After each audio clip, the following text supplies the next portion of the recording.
Hit this light for me. You want to try one of these? It's just the egg.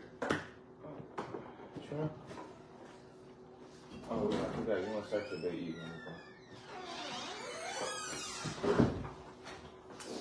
Darn it. I left my homemade McGriddles. Oh. No, I wonder if I turn this way, if I can adjust this light on me. I'm going to have another light. It's not that bad, but hit this. Why don't you use hit that this. little desk right there? Because I don't want to sit down. Either way it goes, some of the light is going to be, oh, wait. That might work right there. Oh, that's good. A little bit. Hold on. The light at both the corners. Hey, y'all. Within that, greetings. Our girl, Shalom. I'm trying to figure out how I can make my background a little bit better without the brightness of the light where it's distracting. But I need to make sure it's light enough. Kendra, Shalom, Shalom. You know, I guess it's not really that much change, is it? Is it? Let's go that way. I'm sorry. I should have had this together.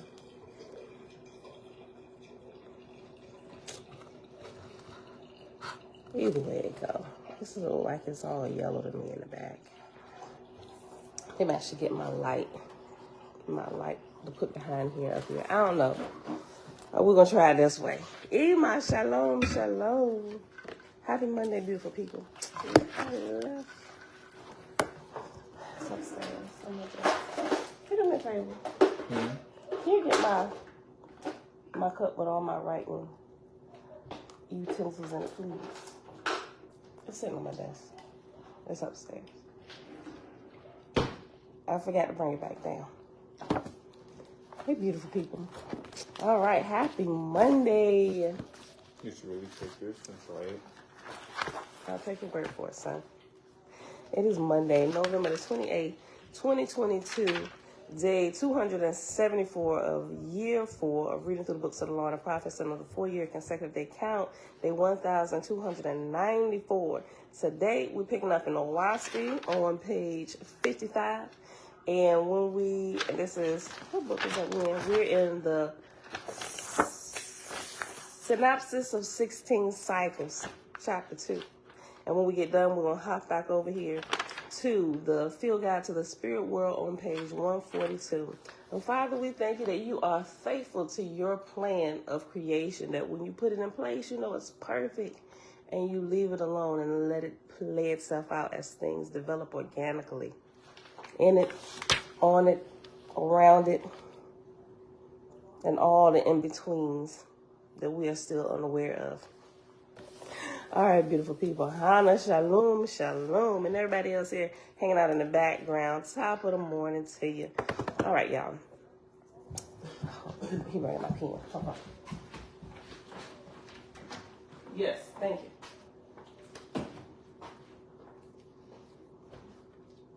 Can you check make sure that the heat is off down here all the way?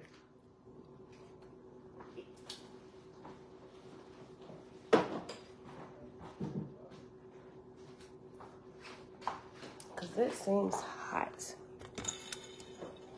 It's off? Yeah. Okay. Thank you. All right, beautiful people. So we are in chapter 2.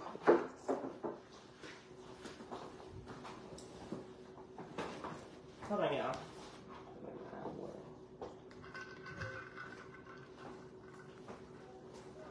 I know what I could get done for that homework. I told they said we also got time in class to do it today. Yeah, I was like, if it's not, because I feel like when they say that it's not going to be a lot of time, so I'm gonna have to kind of look at my group's papers and reword a few things. Okay. Okay, well, make it use of your time today, son. All right, beautiful people. Kendrick, Shalom, Shalom. Y'all, I missed it last night. I got to go back and watch it. Huh? Yes, I'll call you. All right, beautiful people. Yeah, I gotta go back and watch it. Oh my gosh, I had so much homework and stuff to do. I forgot that by the time I remembered it, y'all had already done it and y'all was offline by the time I actually remembered it. Because I was looking up assignments and going through researching the stuff that I had to put together and all this stuff. And I'm just, plus home and all that stuff. Yeah, I completely forgot about it. All right, y'all. Chapter 2, page 55. God said, God, that is Neph. Neph is the new God. God, that is Neph, said, hear my prayer, O Jehovah. The earth and her heavens are gone down in darkness. The Elohim hath been despoiled on all the divisions of the earth. Say, Waga. Jeremiah, you got your headphones on. Like, that's loud. Or you can eat in there. Thank you. Okay, and after the Elohim hath been despoiled on all the divisions. After on is reference number 6. And number 6 at the bottom says destroyed off. Okay, the Elohim hath been despoiled on all the divisions of the earth, save Waga. More than 30,000 million angels are gathered on the surface of the earth, and they are too low in grade to be delivered. What shall thy God do, O Father? Mortals are descending in breed and blood, only as diseased vermin do they inhabit the earth. Sheesh. Their cities are destroyed, and they dwell after the manner of four-footed beasts. The inspiration of thy God and his angels can no longer reach them. When they die and enter these heavens, they are as festering sores on one another, thousands of millions of them. Yeah. When they descended in grade, while they were still in flesh. When they die and enter these heavens, they are as festering sores on one another, thousands of millions of them. For 3,000 years have I labored with them, but the abundance of their darkness outmatched thy God.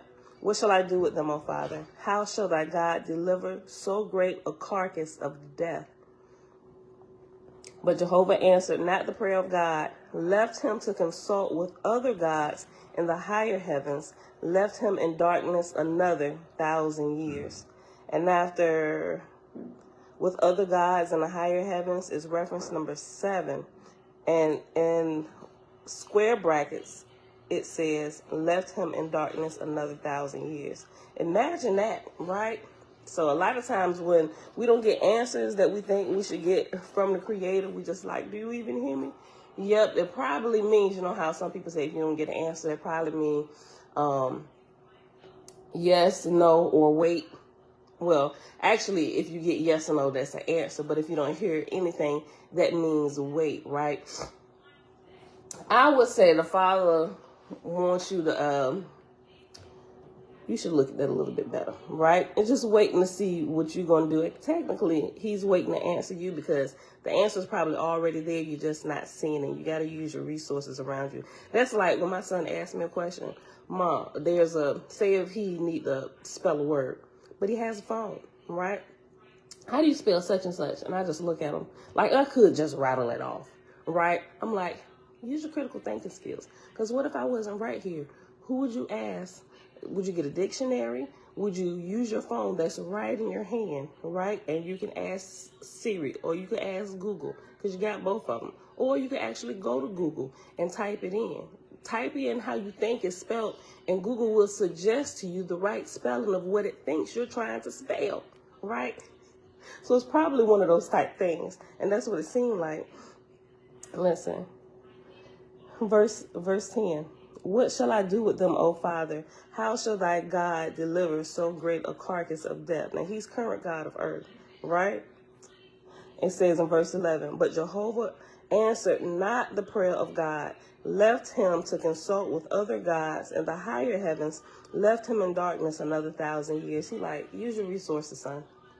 Like, you came straight to me without even checking this stuff first, right? I believe that a lot of times that's what the Father is doing with us when we have issues and stuff and prayer requests and trying to figure something out, right? Dawn, blessings. Shayla, hey girl, hey, Anita, greetings. Shebrew, hey sis. Okay. Verse 12, page 55. But in Ethera, Jehovah spake to his Orion chiefs, saying, as I try mortals, so do I try angels. As I try them, so do I try my gods. Forever and ever do I keep before them the testimony of an all higher. Now it came to pass on the earth that the time of a generation of mortals had risen from 12 years to 80 years. Oh, something else. I was about to say ain't got nothing to do with the price of tea in China, but it really does. Something I noticed also when referring to the Creator in the Holy Megillah, it refers to him as the all, right? The all, just like we see here in Oahspe, the all source of light, the all source of everything. You will see that as you go through it. Now it had come to pass on earth that the time of a generation of mortals had risen from 12 years to 80 years, and there were many who lived to be 300 years old, and they had become very large, twice the size of the men this day. But they were without judgment and of little sense. Hardly knew they their own species, and they mingled together, relatives as well as others, so that idiocy and disease were the general fate of the tribes of men, and they were large and strong and prolific. This is interesting. There is in the movie R.I.P.D. Rest in Peace Division, in the second one. It's the second one? Yeah, I think it's the second one. Yeah, the second one. When right after he was leaving, he had accepted the orders to become a part of the the RIPD department. RIPD is department. But anyway, once he said yes, and he got his orders on where he was going back on Earth, when he was leaving from that little heavenly office with the all-white background, talking to the girl, right? When he was leaving out, there was a door he had to go through. When I read this, where it says, hold on. Verse 13. Now it had come to pass on earth that the time of a generation of mortals had risen from 12 years to 80 years, and there were many who lived to be 300 years old, and they had become very large, twice the size of men, twice of the size of the men of this day. They made a comment when he was going through the door that it was small, right? So he had to bend down. She said, okay, you get there, just go through here. And he looked at the door. It was like a door for midgets, not to be disrespectful when I say the word midget. But he looked and he was like I got to bend down. Is that a door for humans? And she said, oh, well, humans have grown in size over time. We just never fix it. Go ahead through. Right. I caught that when she said it, based on some things that I've learned throughout different manuals and stuff, and how it shows like sizes have increased but yet decreased as well. So I thought that was interesting that she said that. Kizzy, shalom, shalom. Auntie, happy Monday. Derry CM, shalom, shalom. All right, verse 13, page 55. I'm going to read it again. Now it had come to pass on earth that the... God. All right, very good, son. Go brush your teeth. I'm about to contact these whatever's myself and be like, y'all hurry up. Niggas ain't trying to live in this system no more, bruh. Jeremiah, listen, it's called daily consistency and progression. You can't speed up things. You have to walk. Problem. You got to walk through each day. All right. It develops patience and character. Patience. Yes, that's why you want to get one at a time. Oh, you thought it was funny, though. Now it had come to pass on earth that the time of a generation of mortals had risen from 12 years to 80 years, and there were many who lived to be 300 years old, and they had become very large, twice the size of the men of this day. But they were without judgment and of little sense. Hardly knew they their own species, and they mingled together, relatives as well as others, so that idiocy and disease were the general fate of the tribes of men, and they were large and strong and prolific, right? So they had They wasn't following the laws of incest, meaning don't do it. They was sleeping with everybody, cousin, relatives. That's why the idiocy was at an all-time high.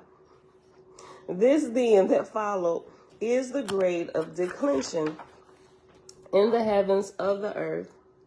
That is, after Kishalon had changed the period of generation from 12 years into the upper grades, to wit, Abner, seventh dawn of Dan, enduring 3,200 years in Hastath, Etherian Aji 7, Hotan, grade 99. Okay, so at the beginning of verse 15, after Abner, it's reference letter C. So hop to the back.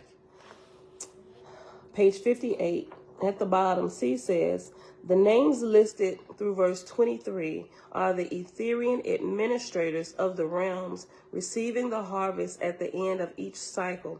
From the 7th through the 15th cycle, they had the record of the grades of the harvest received, which declined from 99 to 51, with 51 being the lowest grade that could be raised to Ethera. Oh, yeah, so 1 over 50, right? You had to kind of like break the balance and be 1 over. Okay, 51. Hold on. They had the record of the angels of the harvest received, which declined from 99 to 51, with 51 being the lowest grade that could be raised to Ethera. Note that the 7th cycle for the earth was under the Etherian god Gopins, chapter 1, verse 15, and the 16th cycle was under the Etherian god Neph, chapter 1, verse 33, who had no harvest. Elijah Shalom. Okay, so go back. Page 56, I'll reread verse 15. Abner, 7th dawn of Dan, enduring 3,200 years in Hastath, Etherian Aji 7, Hotan, grade 99. Isini, goddess of Marseth, Ethera, Dan of Jem, enduring 3,000 years, grade 93. Boaz, god of Home, Orion Field, Dan of Josh, enduring 2,700 years, grade 88. Daivi, goddess of Wowitsky, in Aji 36, Dan of Ruth, enduring 2,900 years, grade 82. Liamis, goddess of War, in Broek, Dan 40, Orion Field, Simsi, enduring 3,000 years, grade 77.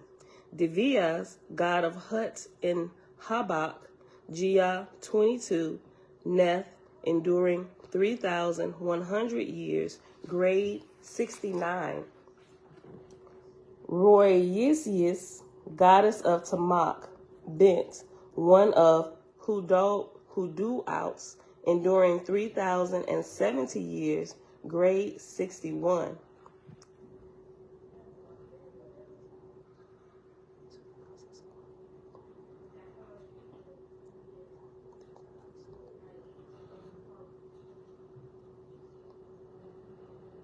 Okay, I was wondering if there was a, and it does show, but not really. It seems like the lower they fall in grade, the longer time they had to rule. That's what I was looking back over. But for the first few verses, it does seem to be that way, that the more time they had, the grade fell just a little bit lower. Royisi's, goddess of Tamak, Bent, one of Hudu-outs, enduring 3,070 years, grade 61. Yish, chief of Orion Field, Lud and Gu, Dan 74, enduring 2,600 years, grade 58. Gulianev, chieftainess, Orion Field, Ablau and Gia 40, enduring 3,400 years, grade 51. From this time onward, there was found no grade in the roadway of the solar phalanx, the great serpent, or the solar system, sufficiently dense for the angels of the heavens of the earth. Let me read it again. From this time onward, there was found no grade in the roadway of the solar phalanx, great serpent, sufficiently dense for the angels of the heavens of the earth. Chapter 3, a time of 1,000 years of darkness. And after darkness is reference number 8, and at the bottom it says, the time of 1,000 years of darkness. Prince, shalom, shalom. These grades they are gaining as individuals. That's a good question.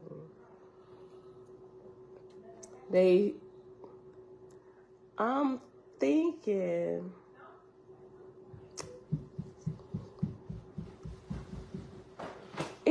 I'm thinking, no, wait, hold on.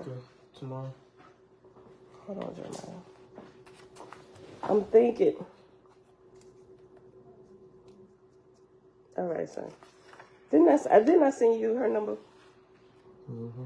But Dad told me that I have an appointment Tuesday. I was like, okay, well, normally she booked for a couple months out. So call her.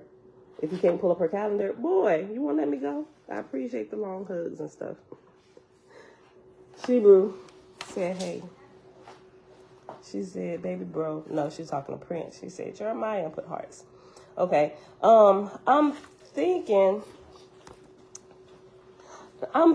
this has to do, I don't think it's individual. I think it's their whole, because it was talking about the graduation of the whole realm that was under them.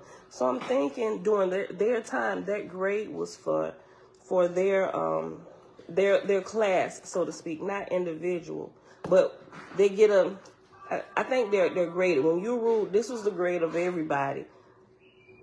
When, this was the grade of your class. 58, like you just made it, bruh. Right? That's what I think based on what we were just previously reading. And when he was asking the father, what am I going to do with them? And the father didn't answer. He left him to consult the other gods that was a little bit higher than him instead of coming straight. So I remember talking about the resources on how to get these people going and raised up. So I'm thinking it was the grade of their entire class. Yeah, I'm thinking it was the grade of the entire class. Give me, there was...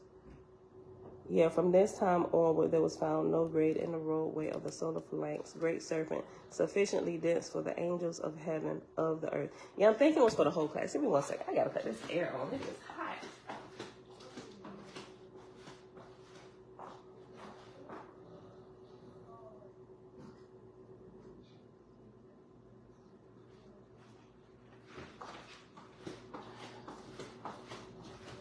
Sorry, y'all. Like when I say it's hot, and this water ain't making it any cooler.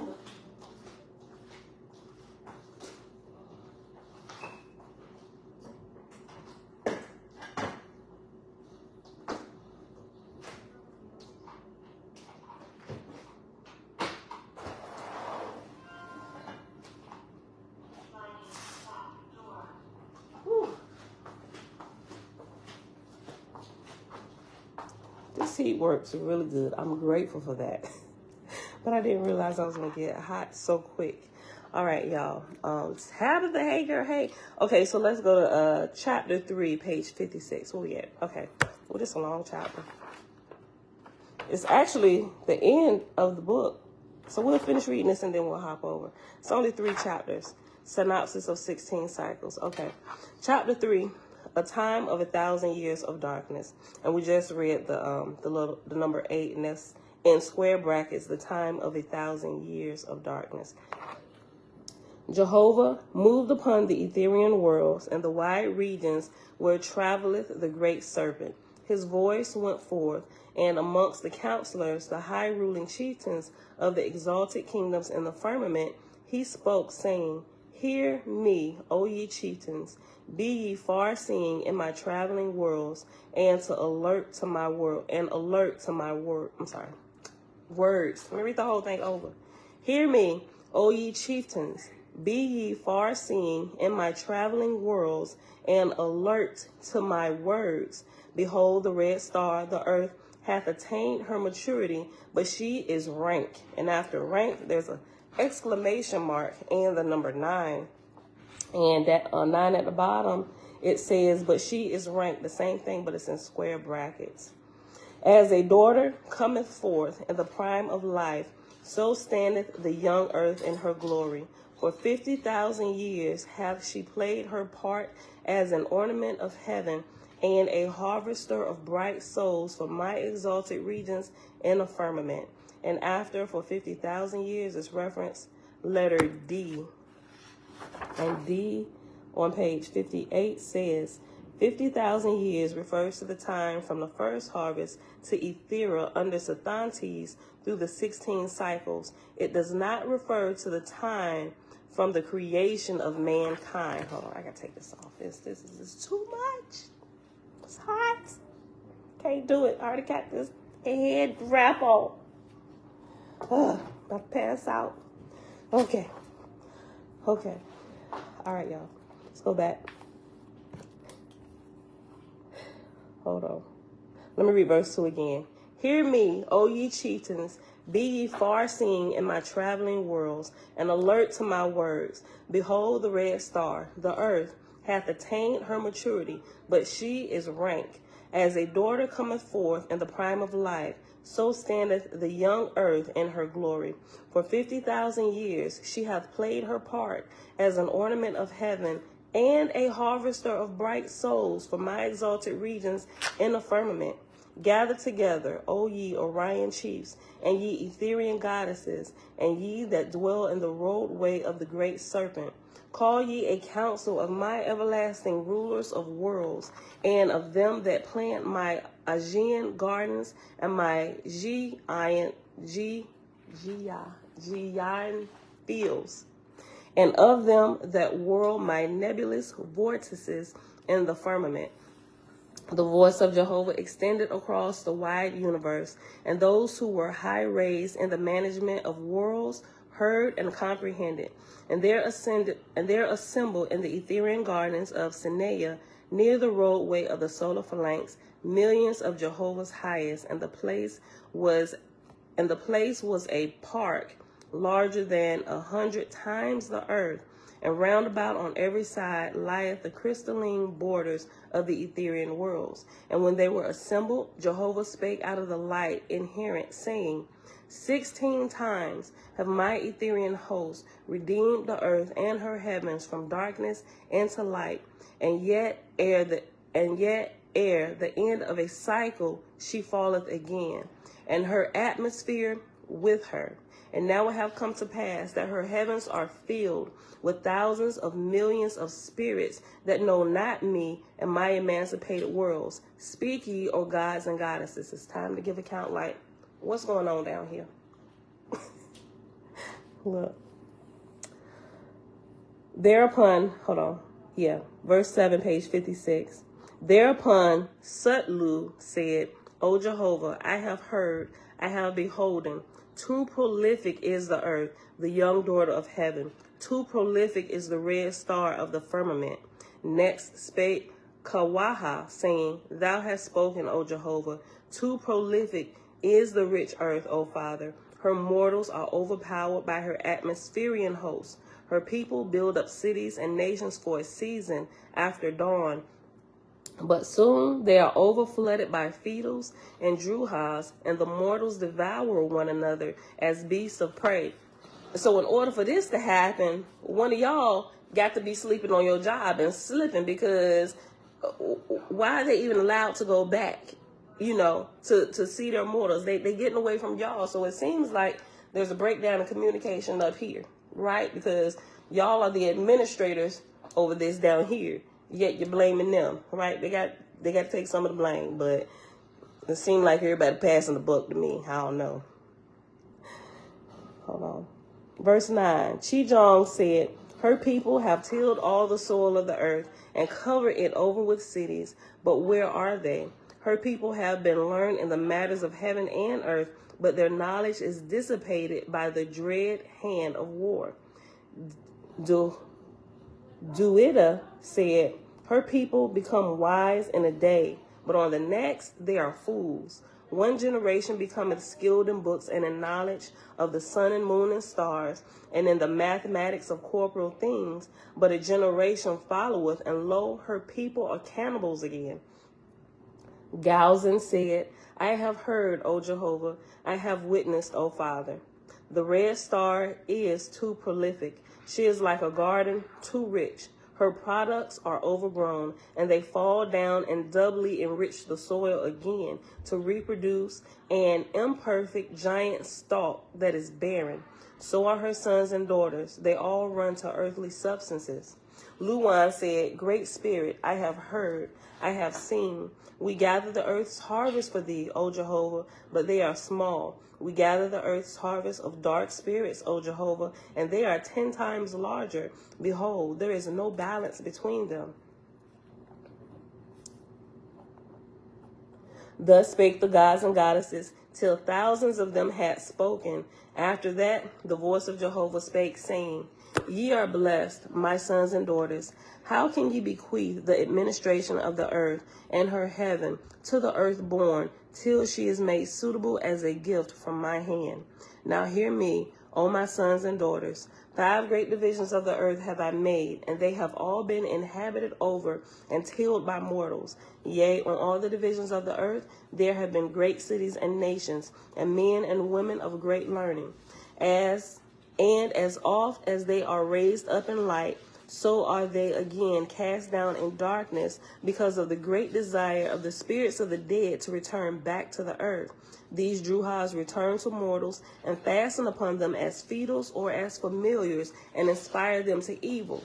Go now to the earth, O my beloved, and find the division of the earth where most of these Druhas congregate, for I will uproot their stronghold. I will break them from their haunts, and they shall no longer carry my people down to destruction. And now the council deliberated, and after a while caused the records of the earth and her atmosphere to be examined, and they discovered that the heaven of the land of Waga, Pan, was beyond redemption, because of the great numbers of the spirits of the cannibals and of the multitude of feudals. It was as if a disease in the flesh be healed over externally, leaving the root of the disease within. Ooh, and that stinks. Ooh, imagine, just think about it. Think about that happening on your skin, on your flesh somewhere. Mom, still being rotten to the core, but heals over, scabs over on the top, Mom. right? It's nasty. It oozes and it stinks. Yes, baby. Can I please put the batteries in and then put them back? What you got? No. Please? No, so y'all can randomly just go take it out and run through the house with it? No. I'm just doing this. So it's already ready? Okay, go ahead. I'll allow it. Tikva, hey girl, hey. Jamil, hey girl, hey. Animalistic nature, peace, y'all. All right, listen. But yeah, that's nasty, right? Hold on. Let me read it again. Verse 16, page 57.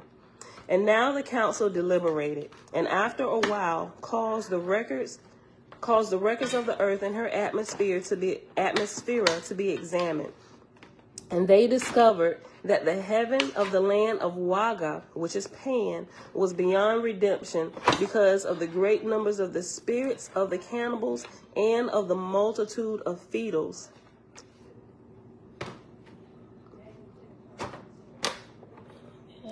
It was as if a disease in the flesh be healed over externally, leaving the root of the disease within.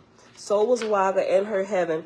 The redemption of the cycles remained not with her, but evil broke out forever in a new way. So Jehovah said, Now will I prune the earth and her heaven. Behold, the division of Waga shall be hewn off and cast beneath the waters of the ocean. Her heaven shall no longer be her heaven shall be no longer tenable by the spirits of destruction, for I will rend the foundation thereof and scatter them in the winds of heaven. Go ye therefore down to the earth and provide nets and Vanchas for receiving the spirits of darkness, and for receiving the spirits of mortals who shall perish in the waters. And provide ye a place in my exalted heavens, suitable for them, and ye shall wall them about in heaven, that they cannot escape, but that they may be weaned from evil. Now I have to think about this, right? Granted, we know the whole continent, so, right? So, but you think, I'm like, well, darn, so you just murdered all them people on Pan? Like, because I'm thinking, right, the Father saying not to murder, kill, and all this stuff. But if you go back up, right, they had already, everybody there had already been so infected and infiltrated by the spirits that was there, where it said that there was no hope for them. Hold on, what verse? Oh, look. They have gained weight. They have gained, yes. Okay, very good. Make sure you throw the trash away. Put that knife back in that block over there. Where?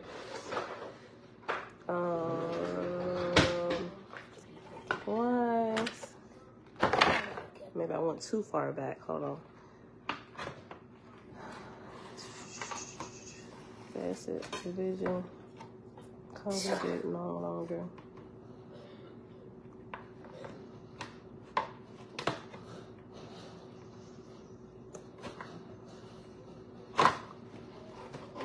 What was that verse that I just read? I mean, I read it over here, but there was another verse that I'm talking about.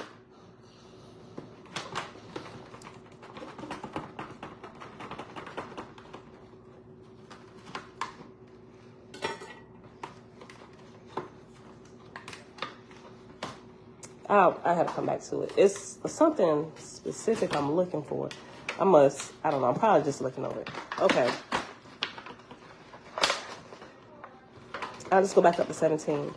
So Jehovah said, now will I prune the earth and her heaven. Behold, the division of Waga shall be hewn off and cast beneath the waters of the ocean. Her heavens shall be no longer tenable by the spirits of destruction, for I will rend the foundation thereof and scatter them in the winds of heaven. So it wasn't just getting rid of not really getting rid of. It's redirecting the spirit. So even the people that actually died, their spirits would have now been a part of those who had been lingering and affecting Pan for this long time. So all of them together, even though they lost their flesh, all of the spirits of all of them that died, plus all the ones in the atmosphere that was affecting them, all of them had to be rescued. So the whole continent, they're going to sink it, and they took all of them to a place where they could restore them. Okay.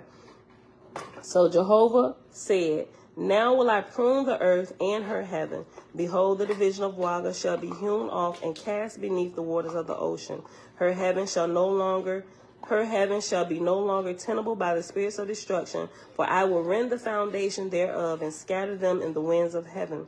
Go ye therefore down to the earth and provide nets and vanchas for receiving the spirits of darkness, and for receiving the spirits of mortals who shall perish in the waters. And provide ye a place in my exalted heavens, suitable for them, and ye shall wall them about in heaven, that they cannot escape, but that they may be weaned from evil. And when they are come to the earth and its heavens, and when ye are come to the earth and its heavens, acquaint my God and his lords with my decree, and say to them, thus saith Jehovah, behold, I will sink the land of Waga beneath the waters of the ocean, and her heaven will I carry away to a place in my firmament, where she shall no longer engulf my people in darkness. And Jehovah said, go thou, O heaven, go thou, O God of heaven, and thou, O Lord of Waga, down to my chosen, the Ehines, and say to them, thus saith the great Spirit, behold, I will sink the lands of the earth beneath the ocean, because of the evil of the spirits of darkness. Hear me, O my chosen, and heed my commandments. Fall to all hands, and build ships in all places, even in the valleys and on the mountains, and let my faithful gather together within the ships, for my hand is surely stretched over the earth. So this is where we get the Noah story. Sorry, Facebook. Sorry. This is where we get the story of the flood and Noah, right? So it does the same thing in all of the well, not all, in most of the manuscripts and scrolls and documents and stuff that we find, we see that there is like one person, to whereas here in Oahspe, we found out that the one person like Noah is like a time period, right? Not a person, but people within this time period of Noah were saved from this destruction of Pan. So all the righteous that were on Pan, they were warned so they could escape. So it wasn't just one ark. There were multiple arks all around Wagga, all around Pan, right? And they were preparing to escape this when the floods came, right? Okay. Uncle JB, shalom. Nazarene is sing, shalom, shalom. Nasarayahu, shalom, shalom. Okay. Let me just reread 19 again. And when ye are come to the earth and its heavens, acquaint my God and his lords with my decree, and say to them, thus says Jehovah, behold, I will sink the land of Wagga beneath the waters of the ocean, and her heaven will I carry away to a place of my firmament, where she shall no longer engulf my people in darkness. And Jehovah said, go thou, O God of heaven, and thou God of Wagga, Go thou, O God of heaven, and thou, O Lord of Wagga, go down to my chosen, the Ehings, and say to them, thus saith the Great Spirit, behold, I will sink the lands of the earth beneath the ocean because of the evil spirits of darkness. Hear me, O my chosen, and heed my commandments. Fall to all hands and build ships in all places, even in the valleys and on the mountains. And let my faithful gather together within the ships, for my hand is surely stretched over the earth. And ye shall also proclaim unto the earth and her heaven, that from the first, even in the ancient days, I proclaim my three worlds unto all people, which are my corporal worlds, and the lower heaven that belongeth thereto, and my ethereal heavens, which are in the firmament above. And I said, the first glory is of the earth, whereon is paradise, when man obeyeth my commandments. And the second glory, which is greater than the first, I created for the spirits of the dead. But I bound the lower heaven to the earth, that it might travel therewith, that the communication of the dead with the living might add a glory unto both. But the upper heaven I made the highest of all glories, and I filled the ethereal firmament with countless worlds of their kind, for the dwelling places of those that rose in the third resurrection. And I sent from the exalted heavens down to the lower heavens. Let me just bring out this point real quick that I just kind of glossed over, right? Where it's talking about the glory. Let me read this again. Go back up towards the middle of verse 20, where it says, and I said, the first glory is of the earth, whereon is paradise, when man obeyeth my commandments, right? So when we're walking according to the Creator and his laws of life, it seems like, even though it may seem like we don't have the perfect life, but we don't really want for anything. We're always taken care of. Even if there are some lessons or we have to wait on some things, the Father tends to take care of those that belong to him, and those who are heartfelt and walking life and just doing what they should do, right? It seems like all good things come to them, right? And I said, the first glory of the earth, whereupon is paradise, when man obeyeth my commandments. And the second glory, which is greater than the first, I created for the spirits of the dead. This is what I'm talking about right here. I created for the spirits of the dead.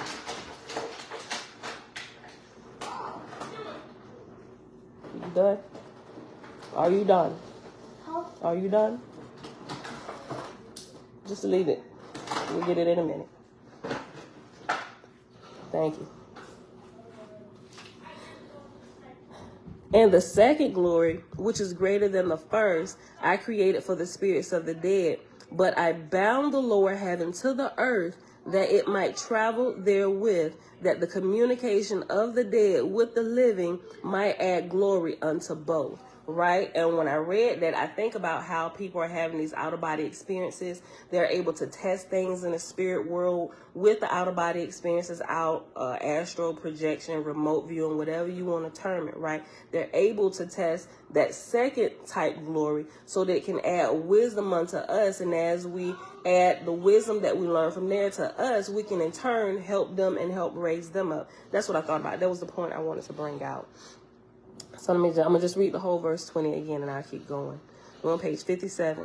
And ye shall also proclaim unto the earth and her heaven that from the first, even in the ancient days, I proclaim my three worlds unto all people, which are my corporal worlds and the lower heavens that belong thereto, and my ethereal heavens, which are in the firmament above. And I said, the first glory is of the earth, whereon is paradise when man obeyeth my commandments. And the second glory, which is greater than the first, I created for the spirits of the dead. But I bound the lower heaven to the earth, that it might travel therewith, that the communication of the dead with the living might add a glory unto both. But the upper heaven I made the highest of all glories, and I filled the ethereal firmament with countless worlds of their kind for the dwelling places of those that rose in the third resurrection. And I sent from the exalted heavens down to the lower heavens and to the earth also my holy angels, over whom I appointed gods and lords in the majesty of my dominions. And they came proclaiming these things in my name, teaching both mortals and spirits how to live, that they might rise and inherit my illuminated worlds. And because man was without knowledge, my gods and lords appointed certain masters of generations, Lewis, who were Etherians of great wisdom, to abide with mortals and aspire such marriages as would best promote spiritual growth from the start. And there came forth amongst all people certain ones capable of Sargus and Suis, and they heeded the commandments of my gods and lords, forsaking evil and striving to serve the Spirit, choosing me above all things, wherefore I choose them also, and call them Ehims. For as much as they commenced putting away self and serving me, whilst they were yet incorporeal, so were they not born in the spirit world before their full time. That's good. For as much as they commenced putting away self and serving me, whilst they were yet incorporeal, so they were not born in the spirit world before their full time, meaning they didn't die early, right? That's good.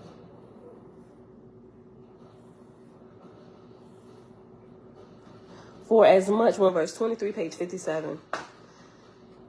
For as much as they commenced putting away self and serving me, serving Creator, whilst they were yet incorporeal, still here in the flesh, having your body, so were they not born in the spirit world before their full time. Born in the spirit world, we call death here. Okay. And even so are others not of full birth, who have not in the corporal form begun to triumph in spirit over their own flesh. Sheesh. Let's highlight that. I got it marked from the first time, but let's highlight it this time. Right? You got two kinds. You got those who are walking according to the commandments of life, and those who have yet to even learn the rules and regulations of their own flesh and conquer it. Listen, let me read the whole verse again, verse 23. When the synopsis of 16 cycles, chapter 3, which is the last chapter in this book, and we almost done. This verse 23 is 31 verses, and that's the end of the chapter and the book. Listen, verse 23, page 57. For as much as they commenced putting away self and serving me, whilst they were yet incorporeal. How do we serve Creator? Let's just identify that real quick. How do we serve? How do we stop being selfish and serve Creator? What does that look like? I'm gonna just ask y'all before I just say it. What does that look like? What is serving Creator according to this? Putting away self. For as much as they commenced putting away self and serving me. What does he mean by serving me? For as much as they commenced putting away self and serving me, whilst they were yet incorporeal, so were they not born in the spirit world before their full time? Shebrew, okay. First answer. Okay. All right. Everybody paying attention. Everybody know. I know. I'm just want to make sure ain't nobody dozed off on me. Right. That's serving others. We put away everything selfish. Me. And we worry about how brethren and our sisterin is doing. We go to see about them. We check on them. Right. How can we help you? Right. And not that we are trying to help you so we can make sure we rise, but it's a genuine, heartfelt, let me come see about you. Right. You know. So, but yes, y'all got it. Service to others, serving others, serve others, service to others, service done unto others. All right, everybody tracking. All right. For as much as they commenced putting away self and serving me whilst they were yet in corpore, so were they not born in the spirit world before their full time. So it's a promise, and clearly we can see that some people, they wicked and they just live long, but it's a promise. It's a promise. I know you got like different instances where we see or we read about like somebody doing good for the Lord and then they're slaughtered or hung for preaching his name or something like that. I think there's a little more that goes into some of the details of some of this stuff, right? But from just kind of like looking at it from the outside looking in, sometimes we may not fully understand what's happening on the inside, right? For as much as they commenced putting away self and serving me whilst they were yet in corpore, so were they not born in the spirit world before their full time. And even so are others not of full birth, who have not in the corporal form begun to triumph in spirit over their own flesh. Jehovah said, go forth, O my sons and daughters, and prune my vineyard. Beseech my God of the earth and his lords with him to gather together all the angels of the earth from the east to the west and from north to south to the land of Waga. Bring them. My Ethereal ships of fire shall surround. Hold on. Oh, okay. Yeah. Okay. Look, let me read this again. Jehovah said, go forth, my sons and daughters, and prune my vineyard. Beseech my God of the earth and his lords with him. Gather together all the angels of the earth from east to west, from north to south, to the land of Waga. Bring them. Right. So when he's saying prune my vineyard, go prune my orchard. Right. It's time to burn some of this dross up. Right. So you go to every continent and all the spirits who have declined and are in Druge state, they're deranged, they're causing havoc upon the earth, gather them up. Bring them all to Waga. We're going to do this in one fell swoop. Bring them all, east, west, north, and south. Bring them all to Waga, right here in the center. Bring them all. East, west, north, south. Bring them all right here to Waga. Get everybody right here. Everybody. Call a meeting. We need a meeting right here. And when everybody get there, we're going to roll with the plan. Right? So now you got a clean sweep of all the land masses all over the earth. Right? You can kind of start fresh without taking everybody out, so to speak. Listen. Verse 24. Jehovah said, go forth, my sons and daughters, and prune my vineyard. Beseech my God of earth and his lords with him to gather together all the angels of the earth from east to west, from north to south, to the land of Waga. Bring them.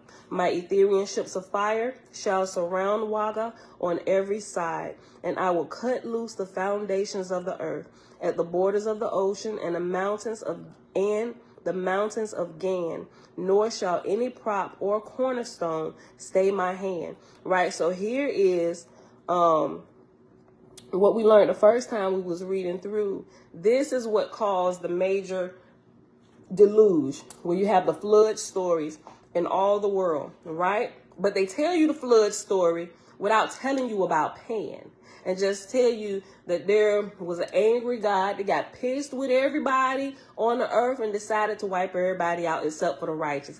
And technically, some of the details of that story is correct. Most of your details is correct, right? But it's the person who told you the story that skewed your perception about what really happened. Yes, there was a flood. A bunch of people was wiped out. Yes, that's the story. But they should have told you the full story. There was a whole continent that was sunk. And the ripples of that sinking caused the flood to spread out over all the land masses. Right? This was the cause of the great deluge. The sinking of the continent of Pan. Listen. Go read the stories again and you will see the clues. You can read through the book of Enoch. You can read through the Genesis story. Go to Jubilees and Jasher and some of the other places and other religions that have the deluge story. And you can see remnants of the truth in there. But nobody ever mentions about the sinking of Pan that actually caused it. They just begin with the flood coming. And granted, they could have been one of the ones in the story passed down the line. All we knew that there was a flood coming, right? But they didn't know what the cause of the flood was, right? It's just the windows of heaven and the water spouts below the ground all opened up. And, you know, that's all we know about that.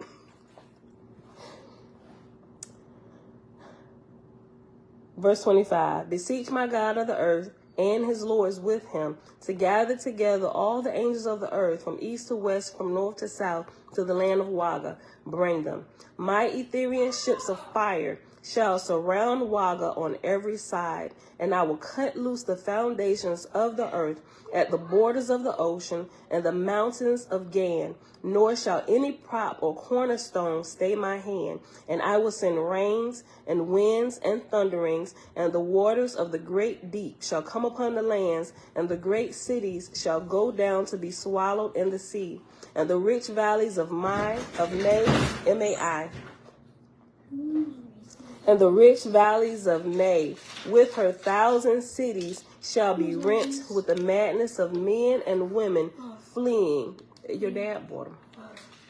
And the rich valleys of May, with her 1,000 cities, shall be rent with the madness of men and women fleeing before the waters of the ocean. And women and children shall fall by the way and be drowned, and men shall go down in the water and rise not. And the wide plains of Og, with her 1,000 cities, and with the great capital of Pinj, and the temples of Ku and Bart and Gan and Sang, shall sink to rise no more. And in the deluge, the air of heaven shall be filled with the screaming and wailing of millions of mortals going down to destruction. I will rescue them from darkness. Like the sinking of Pan was like the last-ditch effort to save humanity. The ones that had already passed into spirit and those who were on their way to dying in chaos anyway. So as a last-ditch effort, we got to rescue them all. This is like last plan. This is plan. If all these other plans, A through Y, didn't work, like this is absolutely last resort. Like Z, this is absolutely the last thing we want to do. We want to try and get them raised up, teach them, that way they can live. And the even if they have fetals attached to them, even the fetals that are attached to them, they'll grow stronger than the fetals, which will in turn raise up the fetals, and they can all rise together. But all them plans have failed with this particular generation. Bring everybody to Waga.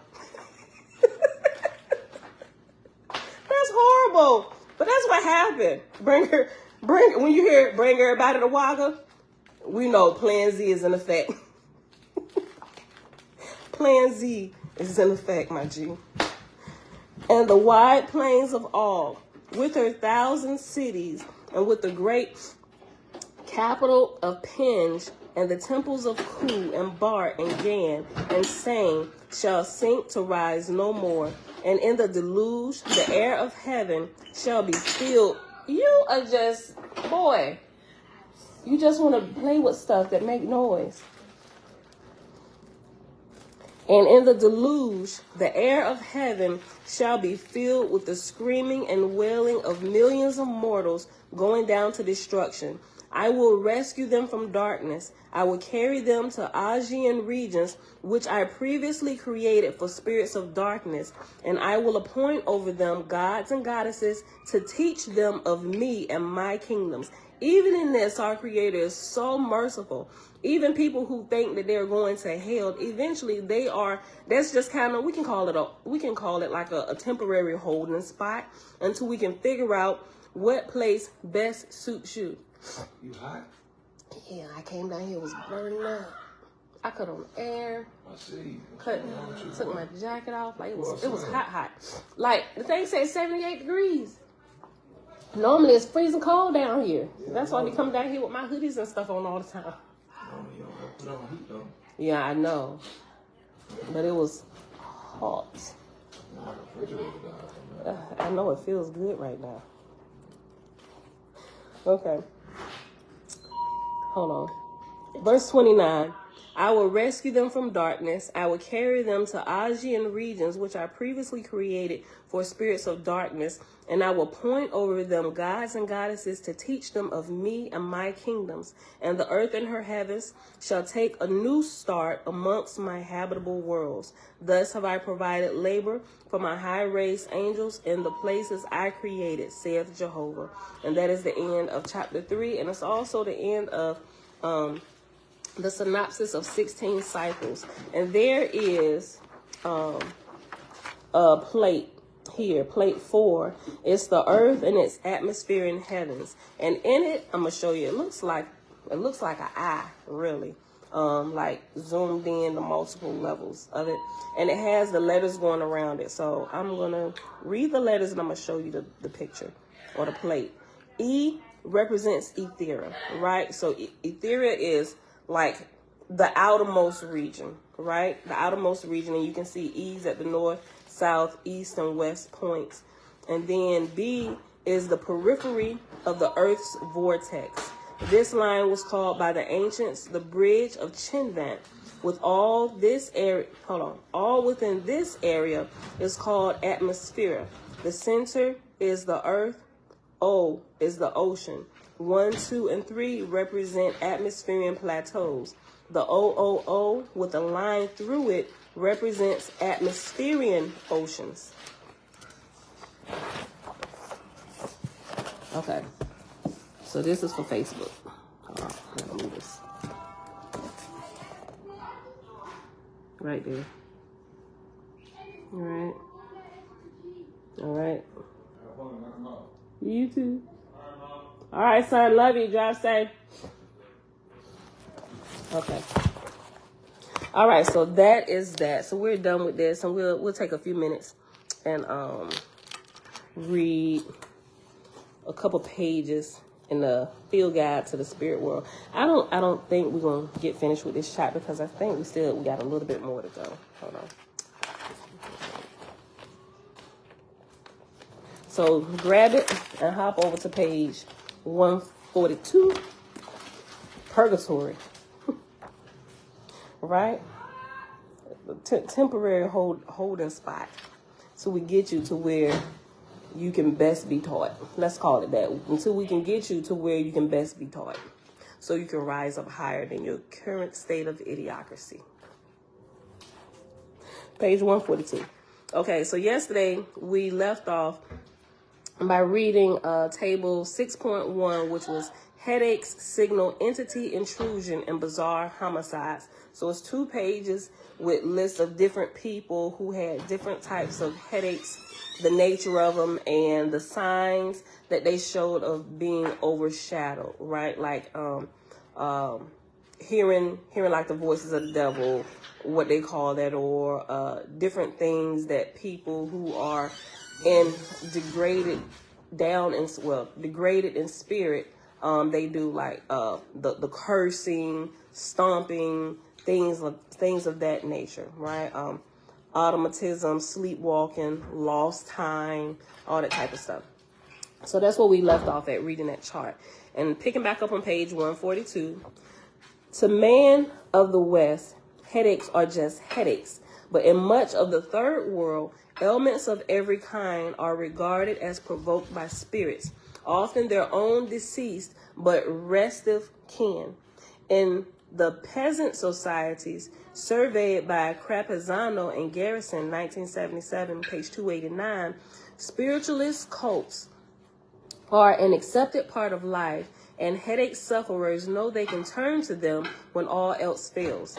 In one case, carefully followed in Sri Lanka, the young woman's headaches and all signs of possession were eradicated when she was exorcised. Similarly, in Puerto Rican culture, an Antec de-obsession is said to indicate, quote, disembodied spirits that molest the living, end quote.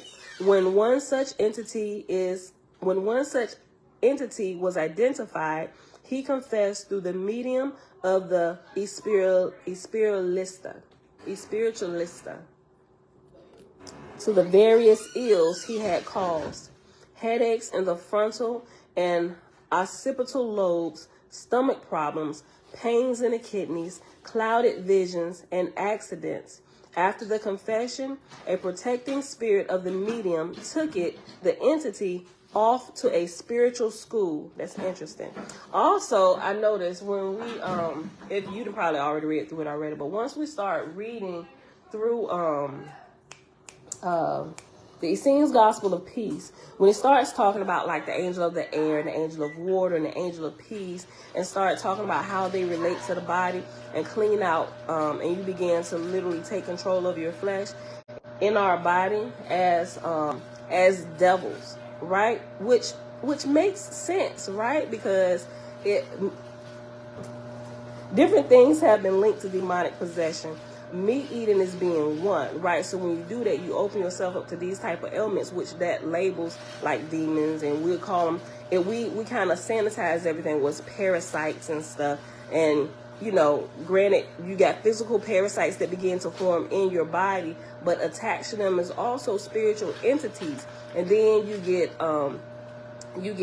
over compulsiveness, different other things that the West terms, they give these sanitized medical terms to describe all of this, right? But once you begin to you apply some spiritual medicine to it, so to speak, by like fasting, right? Because when you begin to fast, you begin to starve all these entities of the sustenance that they gain from hanging around you, right? It's like you become dead to them. They can't get nothing from you. You're not out of control no more. They can't control you. You have grown stronger than they have, and they flee from you, right? So that's interesting. When one such entity was identified, he confessed through the medium of the spiritualista to the various ills he had caused: headaches in the frontal lobe and occipital lobes, stomach problems, pain in the kidneys, clouded vision, and accidents. After the confession, quote, a protecting spirit of the medium took the entity, off to a spiritual school, end quote. In Brazil, a person suffering from headaches, on failing to obtain relief from a medical doctor, may turn to an Umbanda spirit for supernatural assistance. Umbandists enjoy citing examples of individuals who were dismissed as incurable by psychologists and were later cured by spiritual means.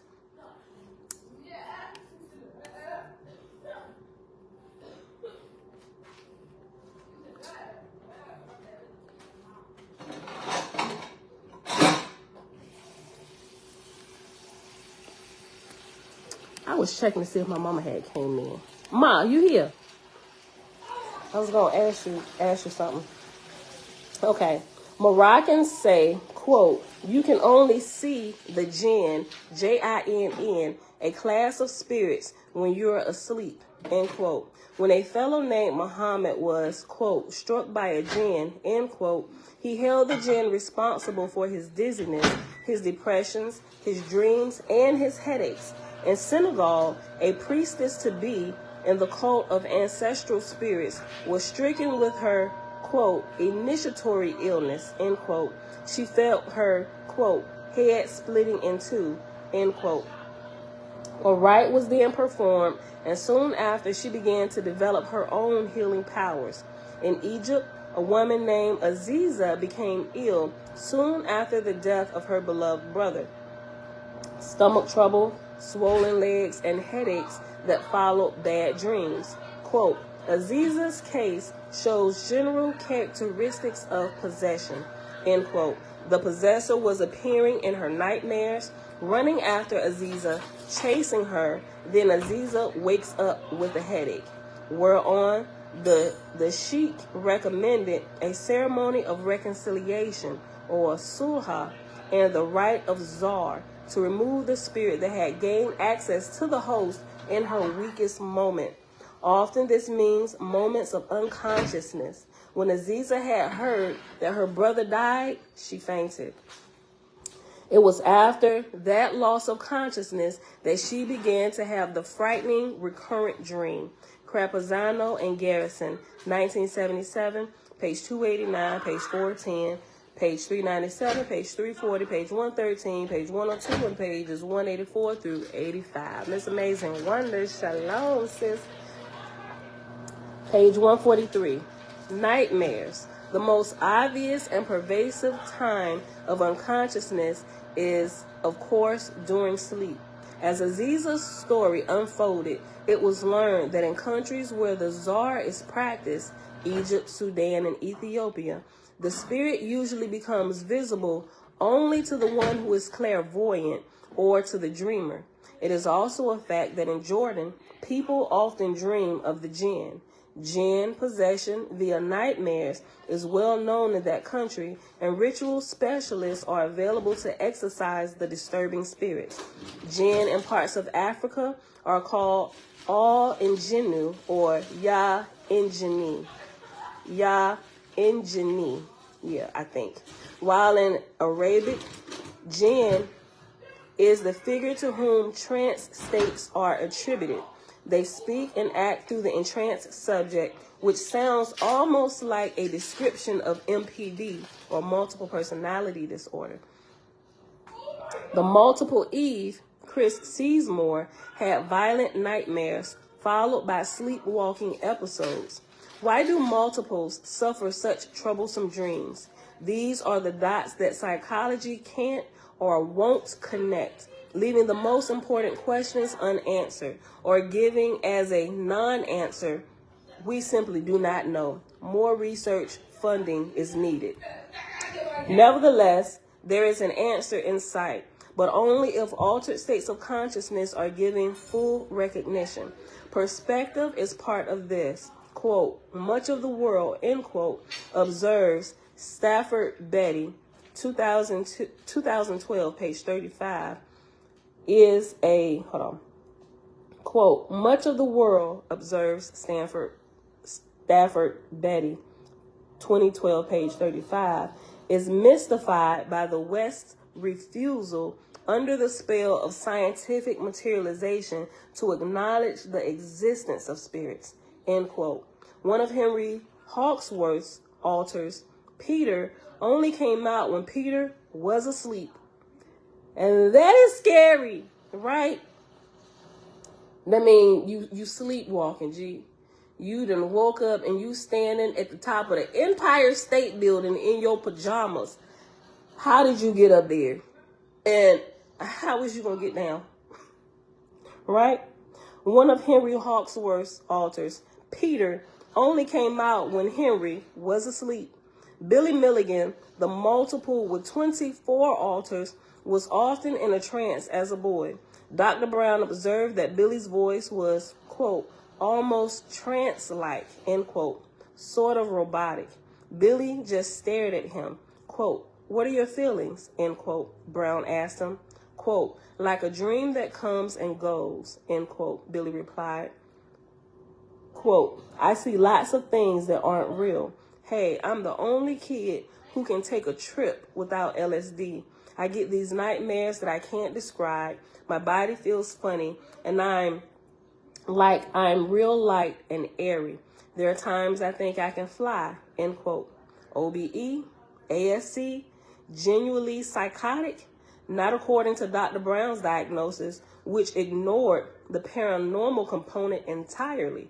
Quote, severe hysterical neurosis, with conversion reactions, APA code 300.18. Yeah, that sounds like somebody in the West trying to diagnose somebody. End quote. Keys, 1981, page 177. Nice, neat, sterile labels to file away, but missing the most important point, spiritual overshadowing.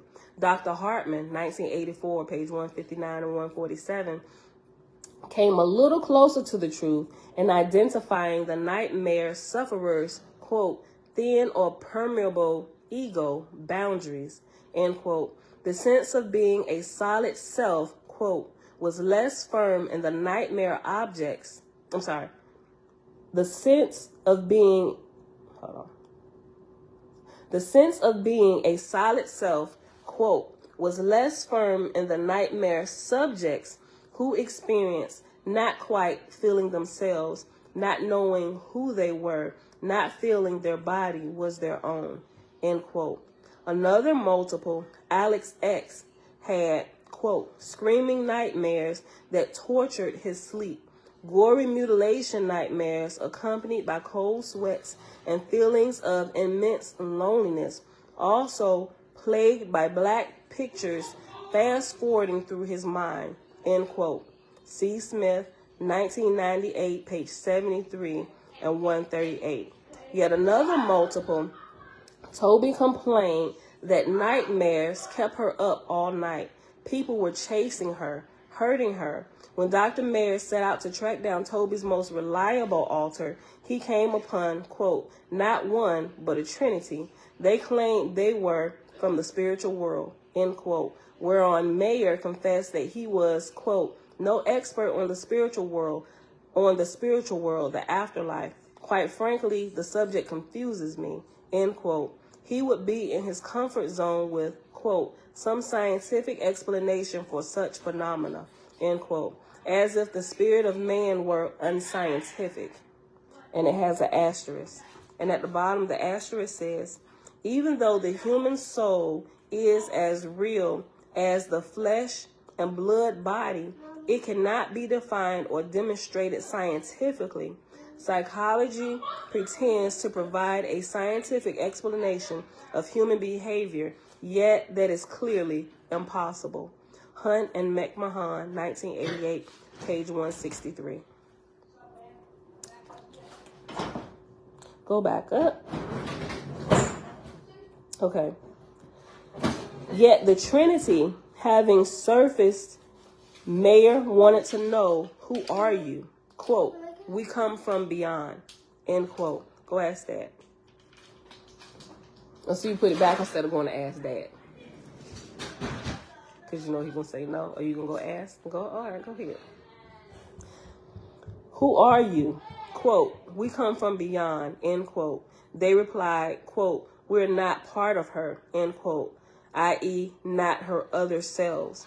The dialogue continued, the Trinity asking the doctor, what did he think happened to the soul after the body dies? He could not answer.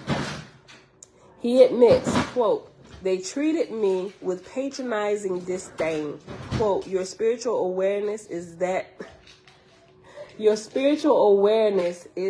of a flea, end quote. That might be our title today. Like, bro, you are, I was about to say dumb. You are spiritually dense. He admits, quote, they treated me with patronizing disdain, saying, they said to him, your spiritual awareness is that of a flea, end quote. Mayer, 1989, page 7, 81, 155 through 157. Materialist science confidently but falsely asserts that, quote, the dreamer is the author of his dream. He and he alone determines who shall be invited into his dream, end quote. Hall, 1953, page 30. Quote, the images of the nightmare are only your own thought forms, end quote. But some dreams, objective ones, are more than just a dream and more than thought forms, whatever that is. Departed loved ones, for example, often come to us in our sleep. So might, quote, the angels who talk to him, man, in his sleep and show him what? Let me read that again. Departed loved ones, for example, often come to us in our sleep. So hold on. Is this question? No. So might the angels who talk to him, man, in his sleep and show him what is for his own good. So, okay. Let me read it again. I got it. Departed loved ones, for example, often come to us in our sleep. So might the angels who talk to him, man, in his sleep and show him what is for his own good. Oahspe, Book of Sathantes, chapter 10, verse 5. There is, however, no end to the pretentious twaddle that explains away the dream or fearsome nightmare. Nightmares may simply reveal to the dreamer the awesome transcendent power of the sacred, beyond good and evil. Quote, beyond good and evil. Bulkeley, 1995, pages 48 to 49, 98, and 2008, pages 270 to 271. And I think we're going to pause after this, not this next quote, but the quote on page 146. We got to pause right there. Let me put this here. Okay. There is, however, no end to the pretentious twaddle that explains away the dream or the fearsome nightmare. Quote, nightmares may simply reveal to the dreamer the awesome transcendent power of the sacred. Quote, beyond good and evil. Bulkeley, 1995, 48 through 49, 98, 2008, pages 270 to 71. But it is not beyond evil. In fact, it may well be a direct experience of evil. The same writer I have just quoted, Kelly Bulkeley, analyzes someone's recurrent nightmare, quote, as reflecting the primal glimmers of mortality that have haunted the sleep of children throughout history. Let me read that again. In fact, it may be well a direct experience of evil. The same writer I have just quoted, Kelly Bulkeley, analyzes someone's recurrent nightmare, quote, as reflecting the primal glimmers of mortality that have haunted the sleep of children throughout history, end quote. Does this elegant bosh, I was about to say, okay, does this elegant bosh mean anything to you? In the end, the same author decides not to fuss over, quote, where nightmares come from, but what their effects are.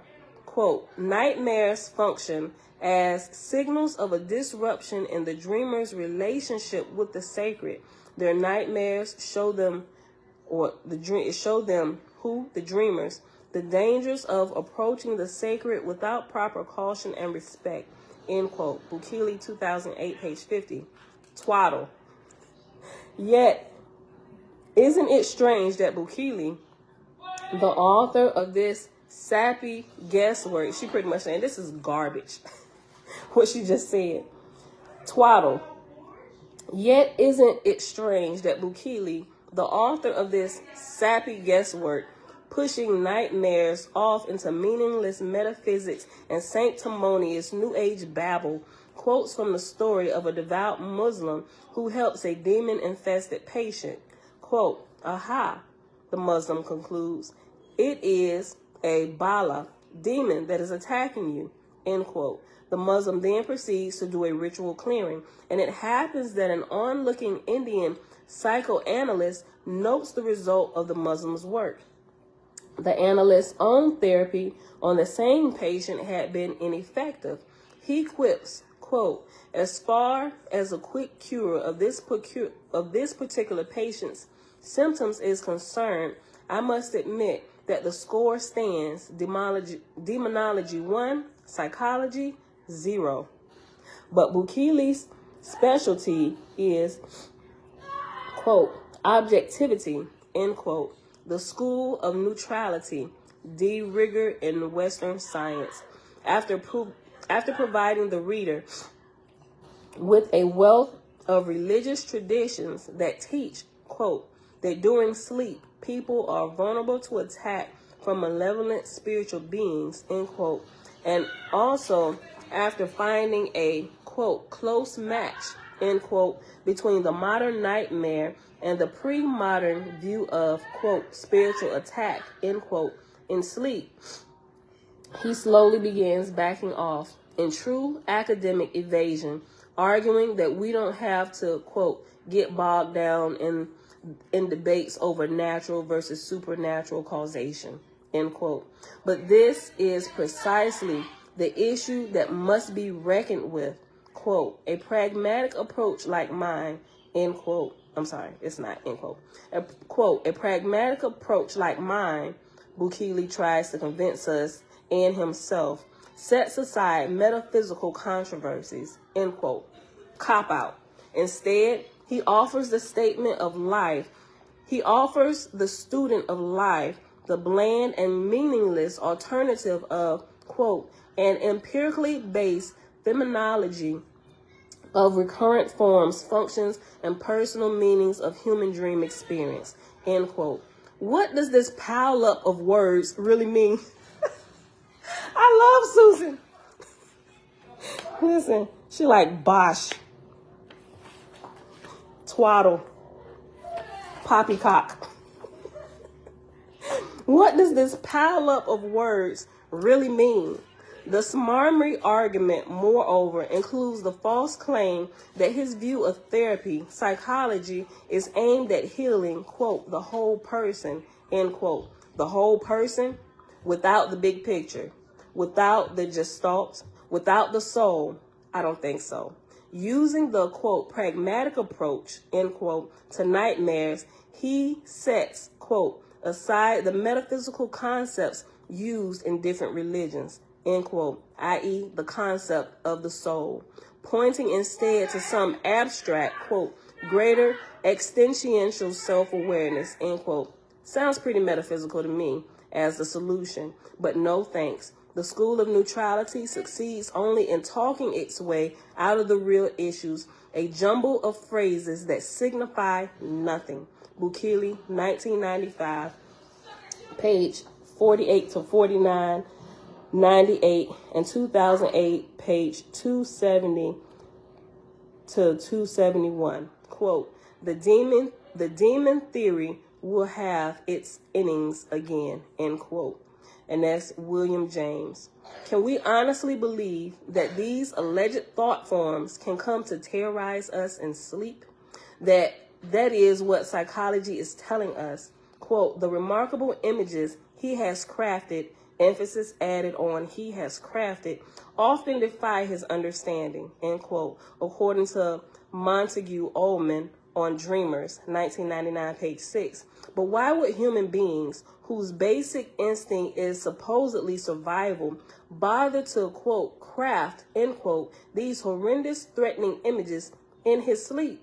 And if they are in fact of his own creations, why should they, quote, defy his understanding, end quote? The alleged unconscious, dear reader, is not the answer. Thought forms are not the answer. Quote, greater existential self-awareness, end quote, is not the answer. And that's what we're pausing at today. And we're gonna pick this back up tomorrow. This is good. I missed your comment. Tabitha, you must have left that comment a while ago when I was talking about the eating habits and spirits being able to attack you, and they get a way in because of those things and your habits and stuff. Yep. How do they enter and leave our body? What is their path? What is their path entry to the body? Is it through the mouth or the nostril? Ooh, well, that's a good question. Kindred, I believe it's whatever opening they can find on the body. Just my thoughts. Yeah, I believe that. Okay, so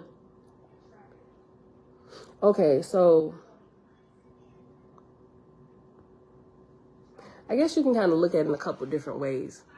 Okay, so if they can pierce your your light ovum or your aura, right? Or your spiritual field, right? When your light gets a little dark around you.